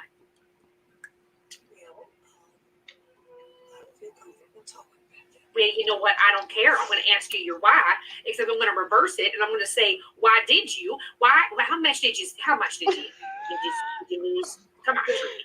In the shampoo one, it was rough because they asked me to come to their parties. There was a lot of them, and I went to all of them, Barb. I'm not going to lie. I went to all of them. I went to every single one because they said that's how you become successful. And I said, that's all I want to be, because that's how I get my villa in Italy. It's the only way. So I got a credit card. That's my upline said. Oh, I did. I actually got two of them. I got two of them because the first one I ran out of money on it, and I needed a second one. And that's okay. That's okay. It's all right. Is it okay? It's okay. I'm ask you a real personal question. I don't want you to pretend like nobody's here. Just how they can do this with a straight face makes it even funnier. It's so good. Yeah, I don't care. Barb, have you seen that new Disney movie where they say that we don't talk about broom? We don't talk about broom. We don't talk about money between friends. Rudy. We don't talk about money between friends, Barb. That's when the problems start, Barb. It's when you talk about money between friends. Oh, really? Okay, so tell me all about your oil business. How much do you have to sell this month to stay active or whatever? Well, here's the problem, because I said that. I said, well, here's the thing. I don't know a lot of people anymore because I burned a lot of bridges because of these businesses, I guess. I never thought about it like that, but okay, maybe that's why. So I didn't have a lot of people, and I told that to my upline. I said, I'm not sure if I'm going to be able to make it. And she says, this is what you do. You just buy it on the beginning of the month, and then you hit your rank within the first week. And then if you sell things, it doesn't even matter because you already hit your rank. And that's how you can get your bonus. And here's the thing. When I buy things, I actually get a discount back in a check. It's a rebate check, basically. It's basically a rebate check. The more I buy, the more I save. And when I buy more, I go up. I get up higher and higher, and I get to save even more. And then they send me a bigger check. And that's the check I need to pay the credit card bill because I'm buying all the oils. You see what I mean? So I have to do it. I have to do it, Barb. I have to. How many oils do you have right now there, Trudy? Oh, God, I have a little bookcase full of them. Oh, okay. And have you sold any? I sold some to the neighbor. Okay. I was crying on her house, and she heard me crying. The walls are very thin. And she heard me crying, and she said, "What's going on?" And I said, "I'm just trying to be an entrepreneur." And she said, "Well, I'll help you out." And then I showed her, and she was like, "Oh." And I said, "But you said you'd help me out," and she did. She did. I made her feel probably a little guilty now, looking back on it. A little? She was probably feeling sort of guilty when I said that. I did. Yeah, because you made her feel. But I made the sale, and that's the point, is that I made the sale, and I brought the oils into someone else's life, and that's the whole point of this, is to bring it to other people and to introduce it to everybody. You introduced it to one other person, and all of a sudden you're a savior? I don't know if I would call myself that, but thank you, Trudy. Sorry, Barb. I'm talking to myself. I'm looking at myself in your little thing, and I'm seeing myself, and I'm saying Trudy, because that's my name. You're Barb. I know that. I'm so sorry. Now, yes, got the compensation plan there, Trudy. What kind of I'm just going to get comfortable here while you tell me about your compensation plan. Go ahead. How do you get paid? How does that all work? So, sorry, I said so like I'm from where you're from. Well, you and know, I'm not. I was almost talking like I was from Georgia. We're so silly. Okay, so I'm gonna relax here. I'm just gonna hopefully. Oh, bless your heart, Barb. Barb, I just want to say the compensation is a little complicated, and I asked about it probably about 6-7 times so far, and I keep getting sort of like, oh, it's once you get into it, you'll understand it because you have to understand it. And I think that's probably true because that's sort of how I learned how to play Parcheesi. You know what I mean? I feel like once I get into it, just will get it. And here's the thing. I've never really been up high enough to really reap all the benefits of these incredibly generous compensation. I think Mallory's about to lose it. She's got this beautiful car. You got to see it. It's great. I'll send you a picture later. But what I'm saying, oh, they gave it to her for free because she's like their number one person. It's incredible. She takes a breath. It's amazing. Trudy, I'm gonna need you to take a breath. Trudy, I'm gonna need you to take a breath. Okay. Let's take a breath. You're gonna tell me. I'm trying not to sound like you because you know I have what's called affective disorder, where when that's how we met. That's how we met in the Facebook group. Effectiveness disorder. So, you know, let me ask you a question. That free car, did they tell you that they gave it to her for free? She said it was free. So she said it was free. Did you read? Hey, Kayla's trying to come back on. Yeah, policies and procedures when you signed up for this. It's not. There's still no. Did you know? There's my accent. Hey, Kayla. Hello, friends. Hello. I was like, oh man. We got some real wrong? characters on now. It's so fucking funny. What is happening? Are we rewatching? Are we rewatching the Barb and Trudy thing right now? I hadn't seen it. I hadn't seen it. It's so funny. It is funny. When she was the oils, the oils. Yep. Lemonade. Yep. We're not there yet. Bless your heart. Bless your heart. But that's a real thing that the Huns do with the oils. Mm-hmm. I did stuff like that. Did you, Trudy? Did you know that she didn't get that card for free? How do you know? Well, because see, I do something that's called reading, Trudy. You know, I do a lot of reading. If you haven't noticed, I read it. If there's no sexy man on the front with his chest all glistening and oil, and I'm not reading that book.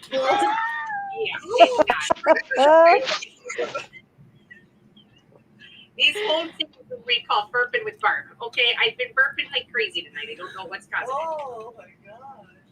Okay, I'm gonna blow your mind. Okay. So did you know that when they reach a certain rank, they don't get the car for free? That your friend, your upline, whoever got the car, she had to go and get a loan herself, and she bought the car herself. Yeah. No, you did know that. But they give her the money. Right, but what if she doesn't maintain her rank? But that's why there's the credit card. Oh, okay. So she should just put the payment on a credit card. Okay, Trudy, I'm gonna ask you one more time. How much credit card debt are you in? I'm not really sure. You're not sure. Okay, I might have. I'm not really sure. I'm not sure, but you can come on down and stay.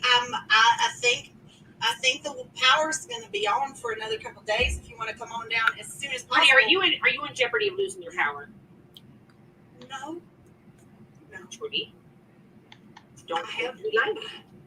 I can move some things around, rob Peter to pay Paul. I could sell some oils. So let me tell you a story about my I'll be granddaughter. fine.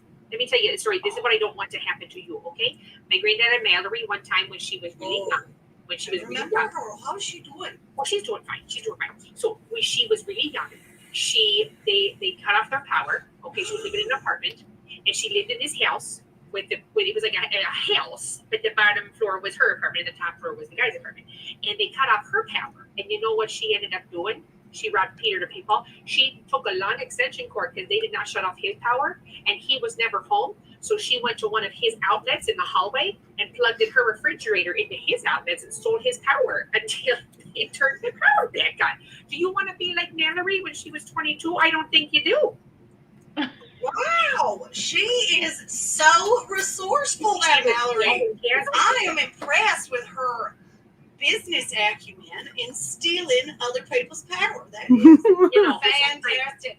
I have never done that, but that is a really good idea. Thank you for giving me an idea, Barb. I really appreciate that idea. Great. I'm so glad that you're going to Just in case.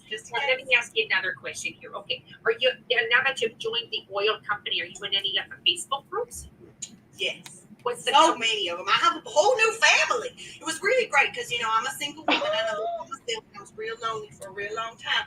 And that's what the old lady said. She said, you will have a new family. And I said, that's exactly what I need because I don't have one anymore. Oh. Yeah. So I filled that hole as well. So what happened to your previous family with your other MLMs? They're not very supportive of my businesses, and that's okay. I don't want to push them, and that's fine. I think I pushed them too many times, and they said, Trudy, we can't keep doing this. And I said, I understand. Not everybody wants a water filter that's cost $5,000. I get it. It's expensive. That was really tough one. I thought that was going to be the one, and I spent a lot of money. That's what started the debt. Trudy is not my upline. Trudy is not my upline. No, Trigona. No way. I didn't even know there was people in here. Oh my gosh. Hello. Oh my goodness. Yeah, we got lots of people that we were doing a Q&A before you came in with your oil scheme. Okay, listen. Scheme? Oh, Barb, you know me. I would never do a scheme. Yeah, I know. Never would do a scheme. But Trudy, let me ask you, how many people are in your uplines downline? How many people are there? Upline downline. In her? Yeah, hers, not yours, because you are not going to recruit anybody. Oh, I know. It is negative because it's not going to happen. You ain't going to recruit me. Bless your heart. There's 47 people in here that you ain't going to recruit. Anybody want to join? She has a lot of people above her. Underneath her. My friends. It's my family. That's my family. I call them my family. They are my family. They're very supportive. What are their names? All of their names and their birthdays. There's so many of them. I don't know everybody's birthday. If it says it on Facebook, that's how I know. What about their names? Their names. We got a couple Jessicas. A lot of Jessicas actually. Quite a few Ashleys now that I think about it. There are a few Jennifers, not a lot. A couple Jennies, a lot more Jennies than Jennifers. I think people are trying to branch out and have some individuality. I get it. There are some. Oh, there's a couple Beckys. They're pretty cute, sweet. Becky. There's a real mean Becky too. I don't like her that much, but okay, the majority of people are really sweet. Here, I want you. Can you see me? Okay, Trudy. Now listen. I'm going to ask you a real important question. Okay. Now, what do you think is going to happen when you are not?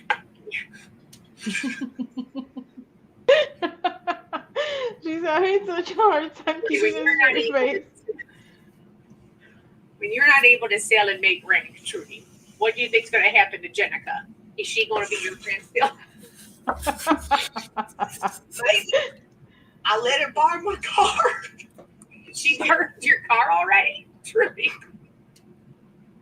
Oh, no. I know, Barbie's real bad. Trudy, I'm going to recommend a podcast. You listen to podcasts, Trudy? I don't understand how to find them. I've tried. I'd say in my phone, I said podcast, and it doesn't come up. And I'm just like, I don't know how to work this internet thing, so I just look on the YouTube better than that. Trudy, you're telling me just go podcast.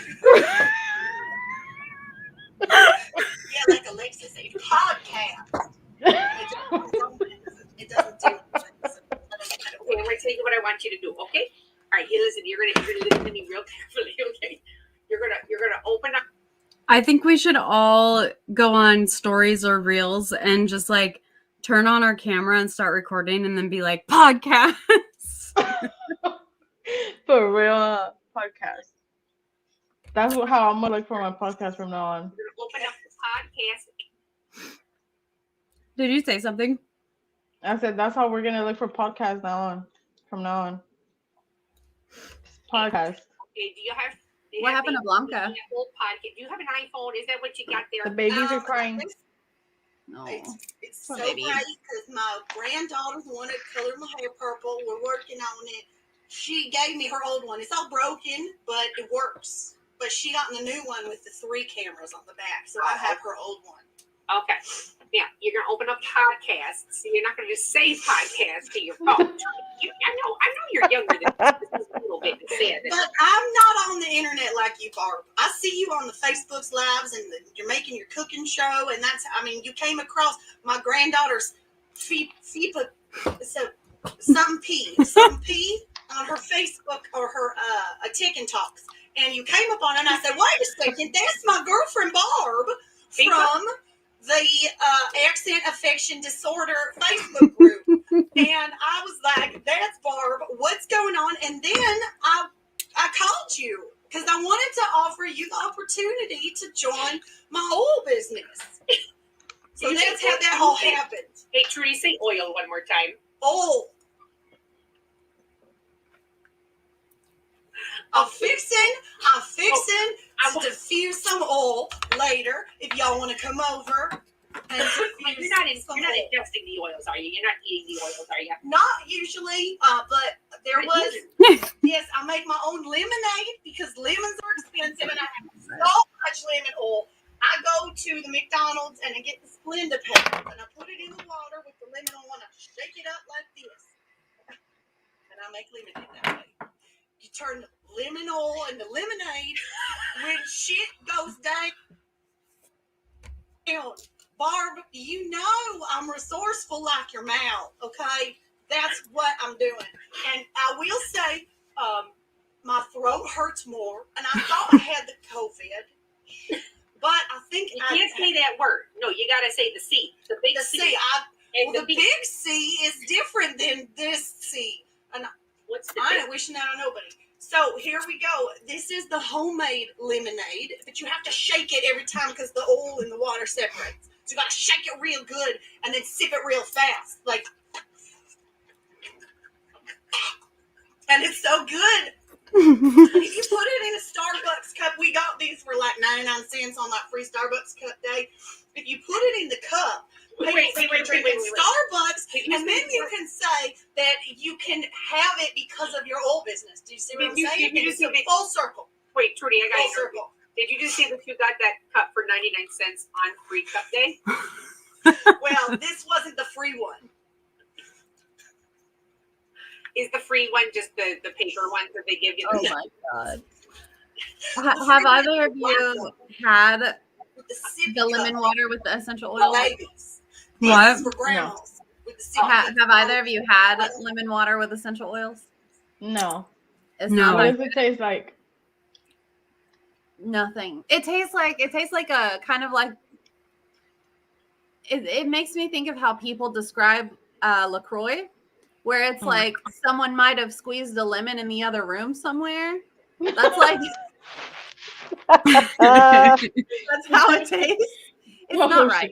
It does not taste like lemonade. It does not taste like lemon water. Like, Okay, I'm super concerned because I thought that Roberta completely made that up because it was such a ridiculous example. no, it's a real thing.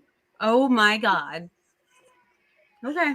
I have lemon oil here still. Like my box of oils is just chilling over here. I don't use them because like I spend so much money on them that I just feel weird throwing them away. Yeah, And I I have mean, 3 diffusers, hey. but it feels weird. Like I don't want to use it. Oh, Tara. Oh, look at that.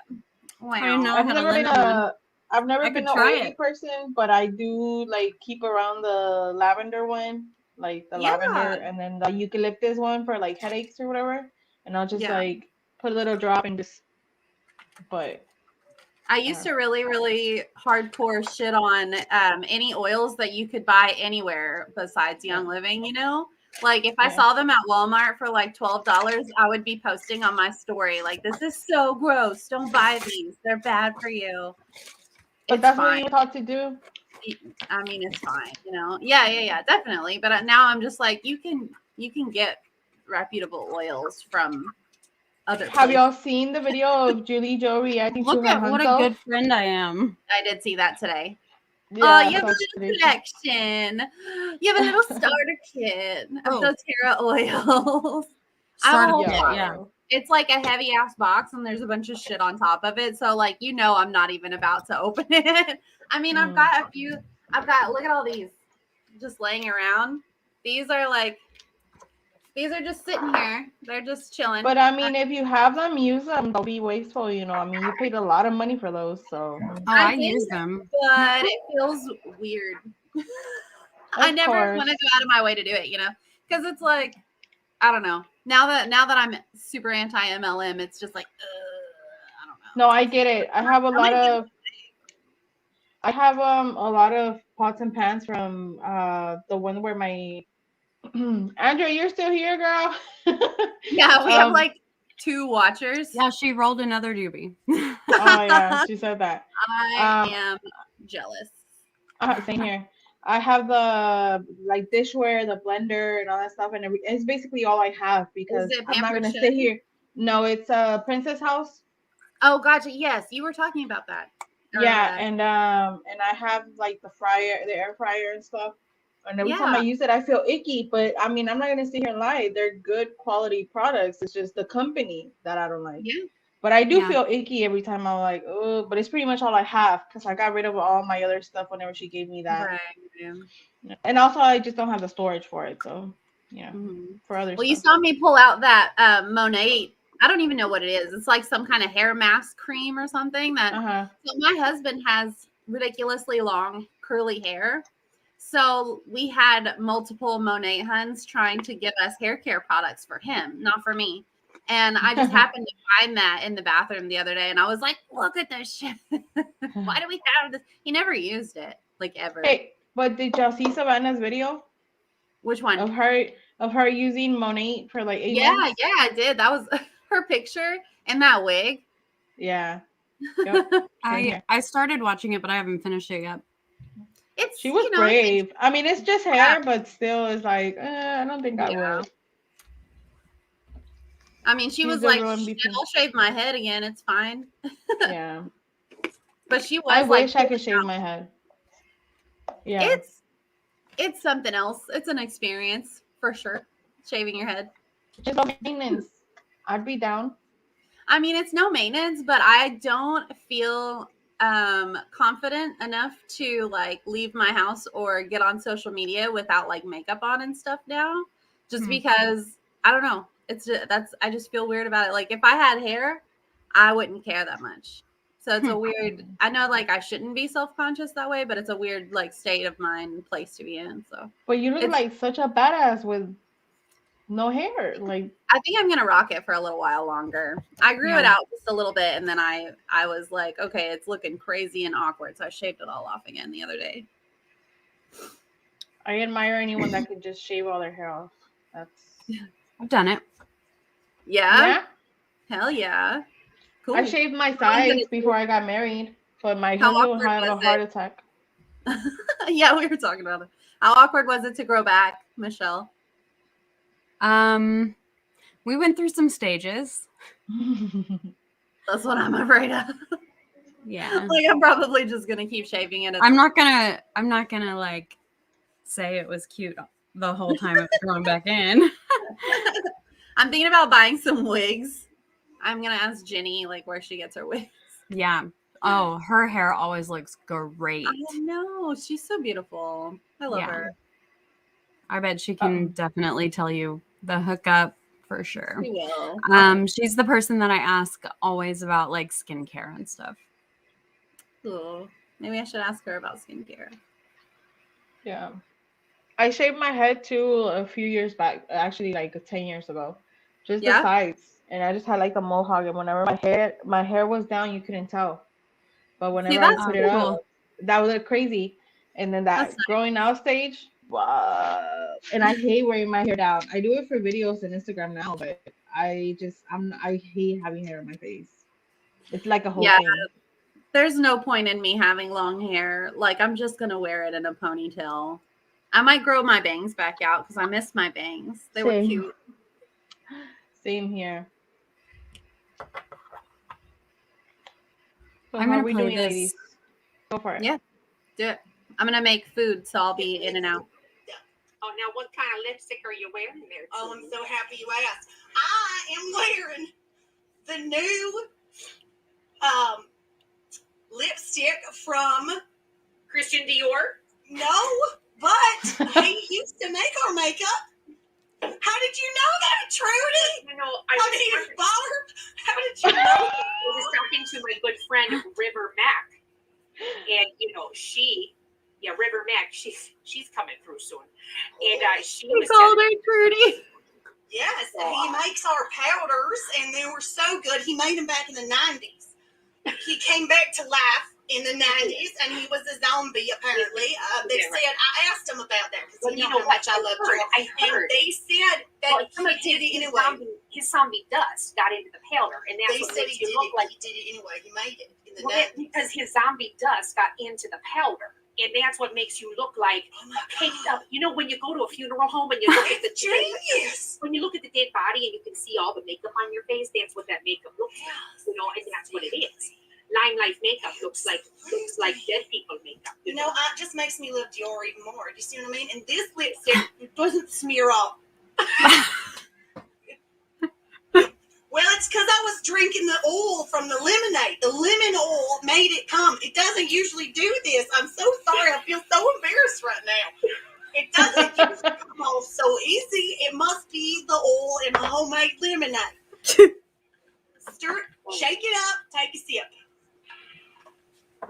Well, you know, I hope you don't start selling the lipstick soon, because the lipstick. Oh, I already tried, and I tried. Well, who wants to buy lipstick for $25 a tube? You know, Mallory did. She bought mine. Oh, she had a graveyard of it. She was such a stupid hit. Poor little Mal. Yeah, little Mal. She was such a stupid hit. She was trying to support her friend because, you know, her friend was going through a tough time. Look at you. You got a bloody finger. Look at that. You look like you got a bloody finger. Her friend was going through a tough time. So she thought, I'm going to support her. But you know what she ended up doing? Not supporting her. You're going to kill Barb, Trudy. She is going to kill me. Look at that. She's going to kill me. Oh, Barb. So anyhow, okay. So let's just go back to your oil. Say oil again for me. Oh. I need somebody to make a shirt that says turn lemon oil into lemonade. When life gives you lemon oil. When life gives you lemon oil, make lemonade. That's it. I'm seriously, y'all, I have so much of it. I can make everybody some lemonade. If you give me your address, I will send you some lemonade. Oh boy, that's a terrible. Don't anybody send her your address. Do it. I will send you so many samples. I have so many samples. If y'all need any samples of anything, I probably have it. Listen, guys, Trudy's gonna show up at your doorstep with the sample. She doesn't mail them. She hands deliver, and then she won't need. The reason I know Trudy is because I asked her for samples, and she showed up at my door, and I couldn't get rid of her for 2 weeks. I just got the most beautiful necklace I've ever seen from this jewelry company. Can I show you guys? It literally just came in the mail today. Let me show you. Trudy, look at this. No, wait. Let me make it. You're gonna love it. Okay, look at this. Look at this. Look at this necklace. Where did you get it? I got it from my friend who was selling necklaces on Facebook. She has all these wall of Facebook necklaces behind her. And she's selling them. selling it. necklace is gonna kill She you. was selling it I understand. super discounted. Oh, She's how much was it? discounted. I think it was like $4. It was a really good deal, and then I had to pay Discounted for shipping. what? And shipping was like discounted for what? $10 from I think $5. It was So 20% off. 20% off is a good Such a deal, good Barb. deal. That 20% off is a good deal. So, Tori, I'm gonna tell you regardless. something. That necklace is gonna kill. Yeah, That's gonna Yeah. kill you. it's gonna kill everybody when I wear it out because it's Well, gonna that's- break a bunch of necks. Is what's gonna do. Everybody, look at that necklace. I'm gonna sleep with this necklace on my face like this. She's just talking. She's not listening to me. I can't help her. Okay, listen. Okay, Trudy, tell me about your kids. How's let's not talk about your crazy ventures anymore because I'm I telling don't you. talk to Tell me about your kids. What's going on with your kids? Don't tell me My granddaughter's in beauty school. Did I tell you? She's in beauty school. School dropout. on She's your head. she's learning. She's learning. I needed an appointment. I couldn't get it. It was last minute. I understand. Tried to get in the JCPenney salon. It's my second choice. It's not my first choice, but they do a pretty good job. If I can get Mildred, she's a little older, but she knows how to trim just the split ends. Everybody else wants to take a couple inches, and I'm trying to grow my hair out. Do you see how long it's gone? Because long hair is sexy. That's what my friends told me. Long hair is sexy. So you got to grow it out. But you know what? So I'm growing it out. It is very sexy. And you are very sexy too, Barb, but I'm not ready. I'm not ready to have short hair. I don't think you're ready for I'm this. not Jimmy. ready to do No, it. you're not ready for this, Jimmy. When I do the big chop, I'm going to need to be ready for that because I don't think there's any going back, if you know what I mean. How long's your hair been short, Barb?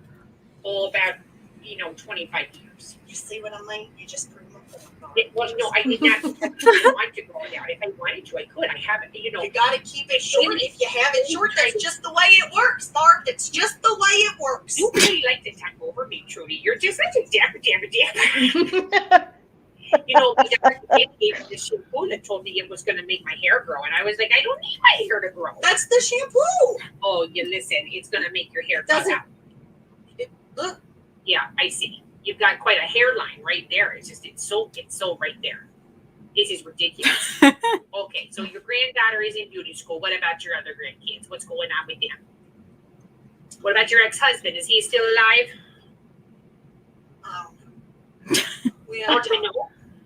We don't really talk anymore since the kids are grown. Sometimes we exchange pleasantries if we see each other on Christmas.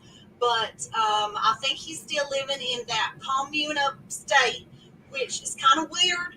And it's I don't want to say it, but it's a little culty. And I just don't know how he could live in such a controlling environment. Your husband's living in a commune? My ex-husband. Or your ex-husband? Sorry. My ex-husband. We got divorced like 30 years ago. Oh, yeah. Your husband definitely. Your ex-husbund's definitely in a cult. Yeah. You should go get him some oils. I feel like smelling the oils might open up his mind to understanding. Now, how many oils are you smelling in a day, Trudy?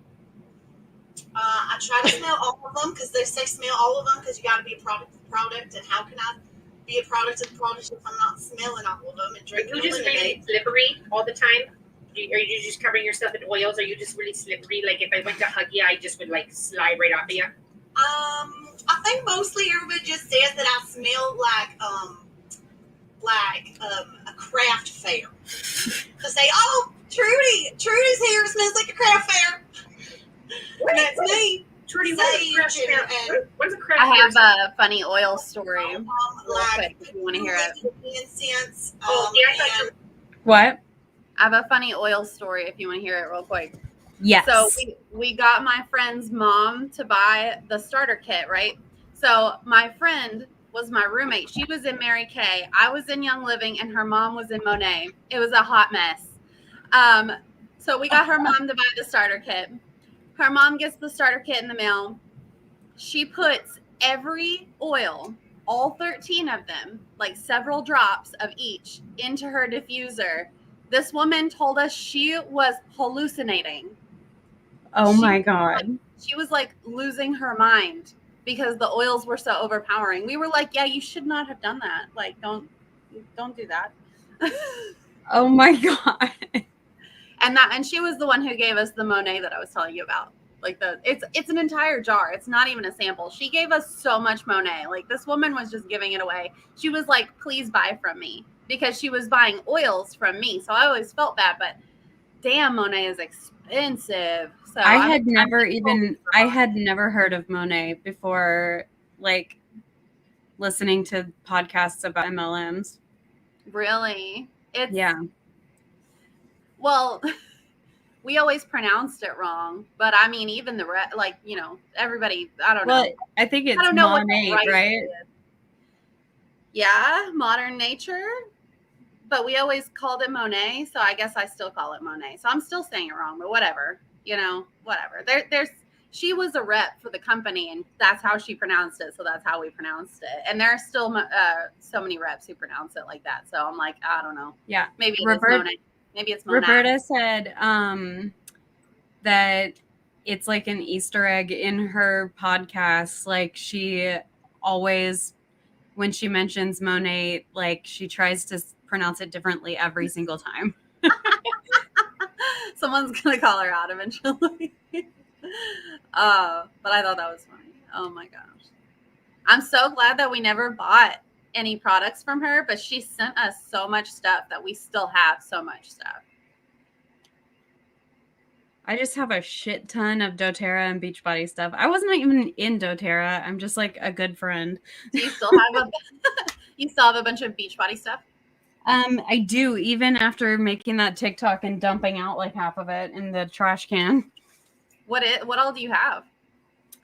I have a shit ton of Shakeology, like a lot. That's what I was worried about. What are you going to do with it? Like, I found out like 6 months after I went gluten-free that regular Shakeology is not gluten-free, like not even the vegan one. So like my upline had told me it was. And so of course, anything to make a sale. Right. Because they didn't even come out with the only reason I found out is because they came out with one flavor and they were like, and this one's gluten-free, unlike all the rest of ours. And I was like, unlike what? That is so terrible. Like, what if you're allergic to, like, that is. Yeah. Like I have autoimmune diseases that like my whole body like gets inflamed and my back starts hurting, like unbearable chronic pain. And it is pretty much only after I have any gluten at all.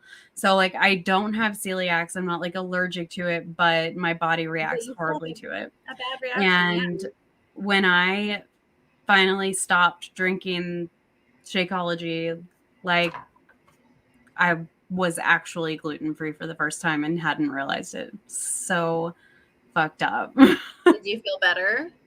Yeah, so much better. Yeah. So what are you going to do with it if you still have a bunch? I don't know. Make another reel. Yeah. Just I'm thinking, come up with a fun thing. Huh? I was just thinking like just do like a time lapse of you just like throwing it all away and see how long it takes. Right. That's a good idea. Yeah, I still have a bunch of Young Living stuff that I need to throw out.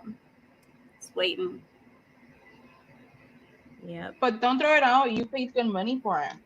I mean, I'm gonna, if it's something that I don't use, like one of my last purchases was, it's a skincare product. It has, I was trying out different skincare products and it was $50 and I hate this stuff. I hate it. Oh man. It's supposed to brighten your face. I don't know. It makes me oily. It's gross. So I still have half of it left and I just need to talk. Oh, hang on. I have it. It's right here. It's this stuff. Oh my God. It is a brightening essence. What does that even mean? I don't know. That's word salad. I was like, this has to be something good, right? Because it's $50 and it's from Young Living. And, you know, they were like my Lord and Savior at the time. Oh my God. It's literally one of the last purchases that I ever made. And I used this much of it and that's all I can do. This Oh stuff my will So I go have in a the question. trash. What's up? I have a question for you both. How What's up? did y'all end up joining y'all's MLMs? Because I haven't, if y'all told that story before, I haven't personally heard it. Joining or leaving? No, how did you join your MLM? Like, how did it come about? How did you learn about the company or whatever? Michelle, you want to go first? Yeah. So one of my best friends, I actually was like pretty anti-MLM before. And then one of my best friends who has fibromyalgia and other chronic illnesses, a lot like me, she was finally like, we decided we wanted to get healthy together. And then like she joined Beachbody. The person that was ultimately both of our upline had been like inviting her every few months for like 6 years. And she finally said yes. And then I wanted to be able to do the same like workout programs as her. So I was like, well, how I don't really like the whole MLM thing, but like if I'm gonna buy it, then I want to make sure that you know, get some money off of it. So what's the best way for me to sign up for you? And so that's how I ended up signing up as a coach, because the best thing for her was to sign a coach. And so I ended up being under her, but we tried really hard to like run our business and our fit club and everything like more ethically, because our cognitive dissonance was like, it was like bad, because we totally like, we thought we were anti-MLM and we're just like using the Beachbody products but running our business completely differently.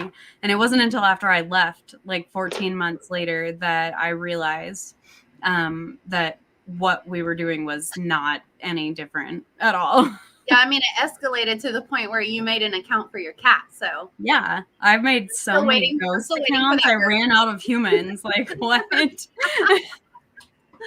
I want merch that says something about, what is it that, what were you going to put on there about your cat being MLM? I recruited my cat. My cat joined my pyramid scheme or something. Yes. I don't want that on a shirt. I'll That make would be it. I'll hilarious. make it. I'm gonna write that down too. Yes, do it. You could sell that in your Etsy shop, I guess. Yeah, I wanna totally do- will. I you wanna totally will. Yeah, Oh, I'll I buy also did order some stickers.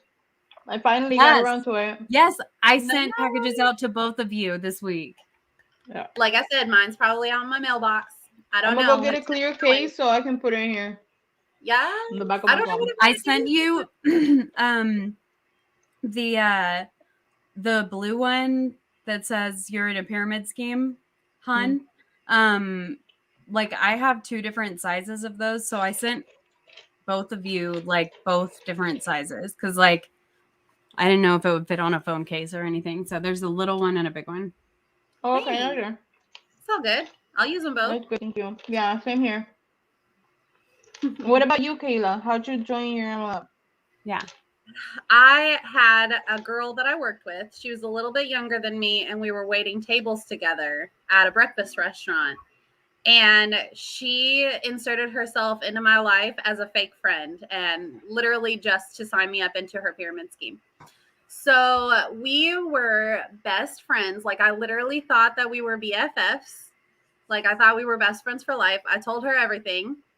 And it was an extremely toxic friendship. It was she is one of the fakest people. Like she never got high up in the company and I never got high up in the company, but like if she was high up in the company, she would be perfect for it. You know what I'm saying? Because she manipulates people on purpose.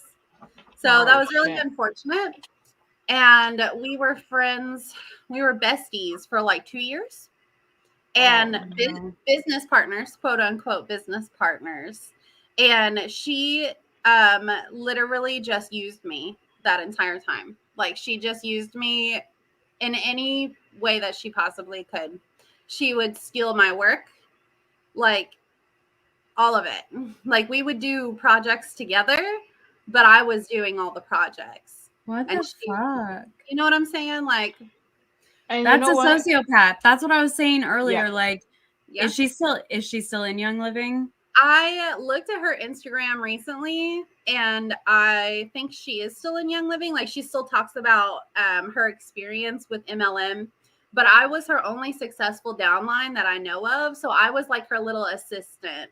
Like, I was working Wow. for free for this woman. Like, let me tell you, the craziest story that I have, and I told this story to Danielle when I was on her podcast, is I was in a really bad place in my like mentally and emotionally, and then my car broke down, and that made it so much worse because I've never not had my own like transportation, and I was going through a really hard time, and she did not care at all.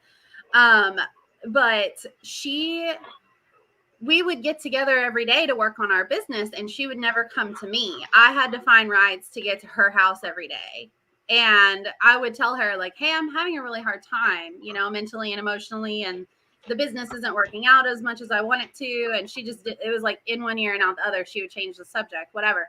She got me to dog sit her 5 dogs for free for a week while she went on vacation with her husband. What?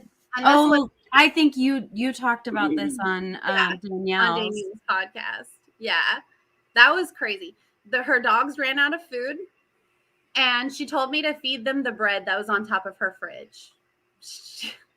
I can't. And like tried to stay even longer, right? Yes, she left a day early, and she was just like, "Hey, we left. Can you go over there and feed the dogs tonight?" And I was like, "I guess."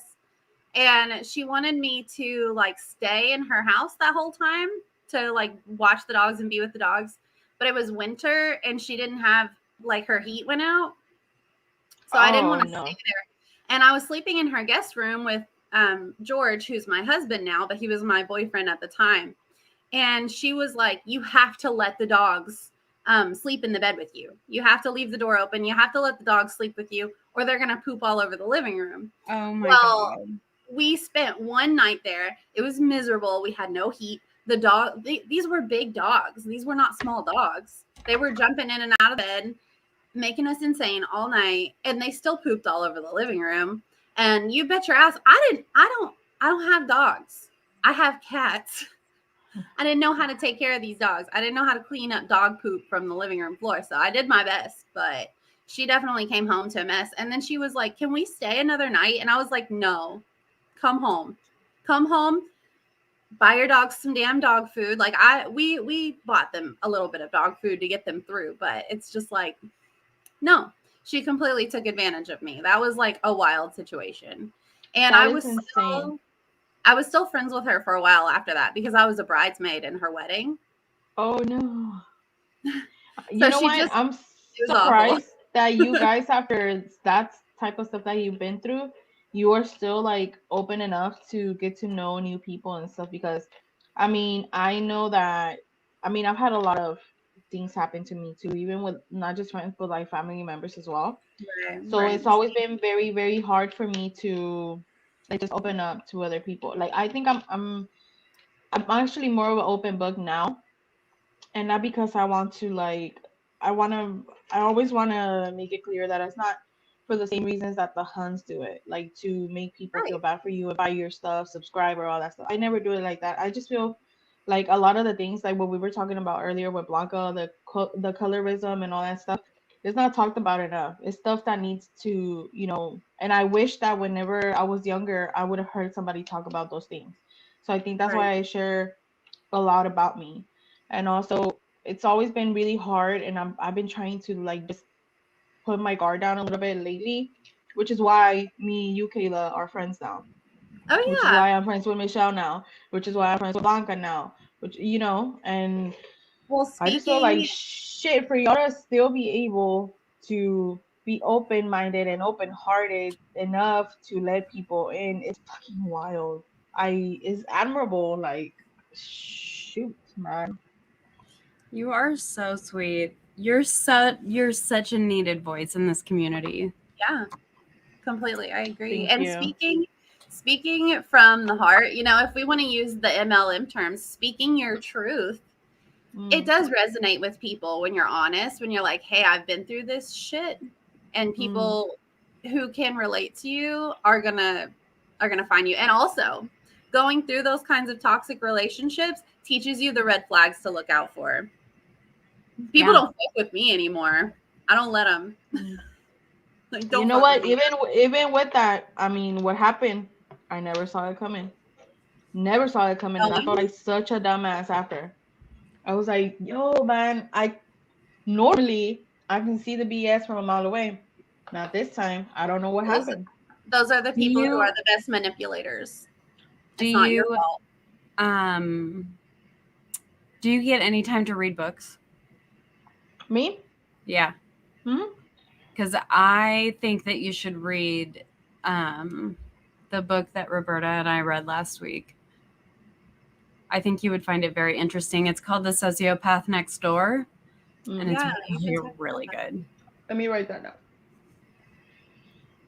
Yeah, but it's, I might have to listen to that on audio. I don't have time to like sit and read, but I can listen to stuff while I'm like working. Me neither. So, yeah. Yeah. Do you listen to audio? I find I get more done like if I'm also like I think of like all the different things that my brain is doing at once as like different like power outlets, and like I have to have things plugged into like at least like 6 of them in order for me to get anything done. I feel like I'm the same way. There was a term that you mentioned to me recently, Michelle. I was like, I didn't know this was a thing. What was it? Body doubling? No. It was hang on. I feel like I need to go. Executive dysfunction? Yes. That right there. I did look into it a little bit, but the stuff that was like on Google didn't really make sense to me, but I've seen people like post about it on Instagram and stuff recently. So I'm wondering if maybe it hasn't adopted kind of a different definition. Could be. Than like the technical definition.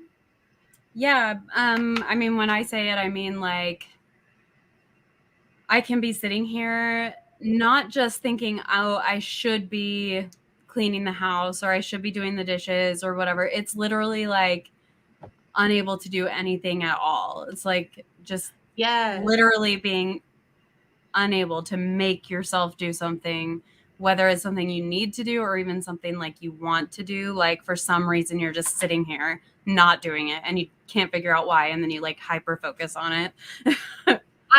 Okay. So what I saw, there was a post on Instagram and I could not tell you. It's somewhere down the rabbit hole. Someone posted it. Who knows? Someone posted, it was like, when you're sitting there and there's stuff that you need to do, but your mind is screaming at you like, I can't do that. Like my body isn't recharged yet. Like I'm not ready physically to do that. Even though I need to do that and I should do that and I can do that, I can't. So I'm just going to not. And I totally resonated with that. I was like, oh, I feel that. That's me. You know what? I was thinking about that today. I hopped on Mallory's live for I wasn't on it, but I was like listening to her earlier. Remember we were talking about it? And just the fact that people made her feel bad for not having a tidy house. And I wanted to tell her so bad and like give her a hug, because I growing up, my mom she wasn't always like a clean freak, but I can't say that our house was always dirty.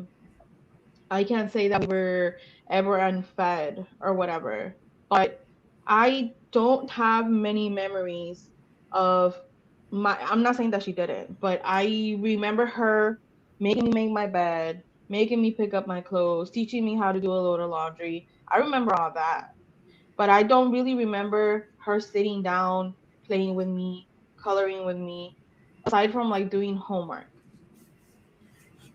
And when me and my husband met, because the way I was raised, my mom is always like, hey, if you're not tidy, if you're not clean, no one's going to want you.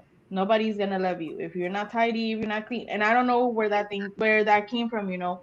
But when my husband met me, it was a constant fight, because my husband got raised very, very differently than I did. So in his house, it was just if you spill it, clean it. And that was it. It doesn't have to be perfect as long as you try. And in my house, you and I were talking about it earlier today. Like you were like, it always makes a fucking mess. Yeah. No, But you and guys I spend still, time together. Sorry. yeah. So it was a constant fight, because he got raised as long as you try, it's fine. And in my house, I remember being like 4 years old, drawing with crayons on the wall, and my mom making me clean it up. Even though it took me hours and I was little and whatever, she was like, but you know why I made you do that? Because I knew, now she tells me, because I knew that if I made you clean it that one time and it was hard for you, you wouldn't do it again. Oh, don't get And me not, wrong. I'd love to do that with my toddler. no, Don't no, get no, me but wrong. here's the thing. Those are the memories I have of my mom. Right. So whenever me and my husband got married and there was all these issues because I was like, why can't you just fucking be clean? Why can't you just do this like I do it? It was a constant thing. When I had Leo and I had like I was going through postpartum and all that stuff and I just couldn't do stuff. You couldn't get the I house. had to learn to just let go. Yeah. It was one of the hardest things that I've ever had to do. But I know that my kid will have memories of me sitting around the table, painting, coloring, playing with Play-Doh, uh, getting dirty with him outside. I know that my kid is going to have that. So Yep. for someone, it resonated with me when Mallory was like, well, I want to have a clean house, but like, yo, we live here. Yes. And as clean as I still am, and I'm not gonna tell you it's not hard for me. Sometimes I see the sink full of dishes and my kid is over there crying his head off. I'm like, fuck them dishes. I'm gonna pick up my baby. Which is something that my mom would have never done. She would have just been like, no, you gotta wait till I finish doing this. And again, I'm not trying to make her seem like a bad person because I love my mom. Regardless of like the relationship we have, I love my mom. And anytime something happens to me, I want to call her and be like, Mom, guess what happened to me? Mom, But I don't have many memories of being little and her like playing dolls with me and all that stuff. My dad on the opposite end, I remember that man letting me put makeup on him, paint his nails, paint his toenails. So you see what I mean? I feel like just mom shaming altogether has to go away. And we all do what works for our families and we do our best. And just because you don't agree with it, like I would never judge anybody. Mallory told me last time when I showed my clean kitchen, you need to come over to my house and I'd be more than happy to help another mom out. Like if we live close to each other, you bet your ass I would be over there helping her. Because I mean, there's no point in shaming each other when we can like uplift each other. And just because something doesn't work for me doesn't mean it's not gonna work for her or whatever. And I just that whole situation is like, so what is it? Do you want me to have a perfect house or do you want my child to have memories? Right. You gotta make sacrifices. And again, I'm still working on that, on letting go, on just letting the laundry pile up a little bit. And it's super hard for me because of the way I was raised. But I'm trying because I don't want my kid to be like, oh, my mom was always clean. She never played with me. So I know that Absolutely. went like on a tangent, but I No, it's mean, okay. Talk about it, girl. It's all good. You Totally rant. legit. yeah. And you know, mom shaming is one of the grossest things in MLMs too. You know that that's a thing. So common. It's like, don't you want to be home with your kids? Don't you want to make memories with your kids? Like, bitch, yes, I do. I don't want to be sitting there on my phone. I don't want every memory that my child has is me on my phone. And like, there's so many times, like, I know that I sit on my phone a lot when I'm hanging out with my kid. Like, he's doing his own thing. He's a very independent child. And I know I'm sitting there on my Same. phone. And I have to tell myself, like, get off the phone. Yeah, And yeah. like, my husband, when he gets off work and he gives me a break, like he'll play with Leo for a few minutes. And then like I come in the room and he's just like happened to be sitting down and he's on his phone. And I'm just like, oh, don't do that. But you know, I do it too. Yeah. It is hard to avoid because of like the age of technology that we're in. Mhm. It's like our solution is like when he turns 2, we're getting him a tablet. Like Yeah. he's gonna scroll too. It's fine. But also, I think when it comes, like I've heard a lot of MLM moms shaming other moms too for, oh, we don't do screen time in this house. Listen, I don't have we no do help. screen time. I We don't do. have help. And screen time is not always bad. Like, yeah, he watches YouTube. Yeah, he watches Netflix. But also, he has educational games. Thanks to those educational games, my son now knows shapes, letters, numbers, colors, all that stuff in Spanish and in English. Oh no. And he's only 2.5. Just when I think I'm done, with diapers, my dog just had a soft shit. Yo, sorry, bro. Andrea, I love that you're still here. It's been late, and I need to go and eat a little bit of food and get my. So we do a thing. My husband and I were in restaurants forever, so we have our closing duties. So we do our cleaning at the end of the night. So I gotta go clean my kitchen, just like get Go clean the back of the house. Yeah, exactly. You know what I'm talking about. You know exactly what I'm talking about. Yeah, I gotta go do my closing duties. So, and Dude, it's just like a reset of the kitchen. That's really all we do Yeah, because I I just know don't want to you get like bugs and mice and shit. So we just literally like run the dishwasher at night, and that's like it. Yeah. But yeah, I gotta go do all that stuff. So Yeah, I love you. I ought to go to bed too. Thank you for being on here and let us. Oh, I was gonna say, vent. Karina, do you remember when I had my son count to 10 in Spanish for you? That was awesome. I loved it so much. And I told my husband about it. He's like, wait a minute. Isn't Michelle that one blonde girl, that one white girl? And I was like, yes, baby. Yes, it is. And look at how intelligent her little boy is. That's so cute. Oh my god. I hope my son is a little bit bilingual. That would just be amazing. He also he like knows more sign language than I do. So I want to learn sign language for my son, but it's I hard. have not had the chance to just sit down and like I need study to it. learn it to like keep up with his teachers. Apparently, like he came home and he started saying like more, please, and I was like, that must mean more in sign language. Like I don't know. You're teaching me shit. And my kid learned it from Coco Melon. They do the please and thank you or whatever, and Oh, I'm God, now he that's does gonna be it. stuck in my head. He's like, Karina. I'm sorry.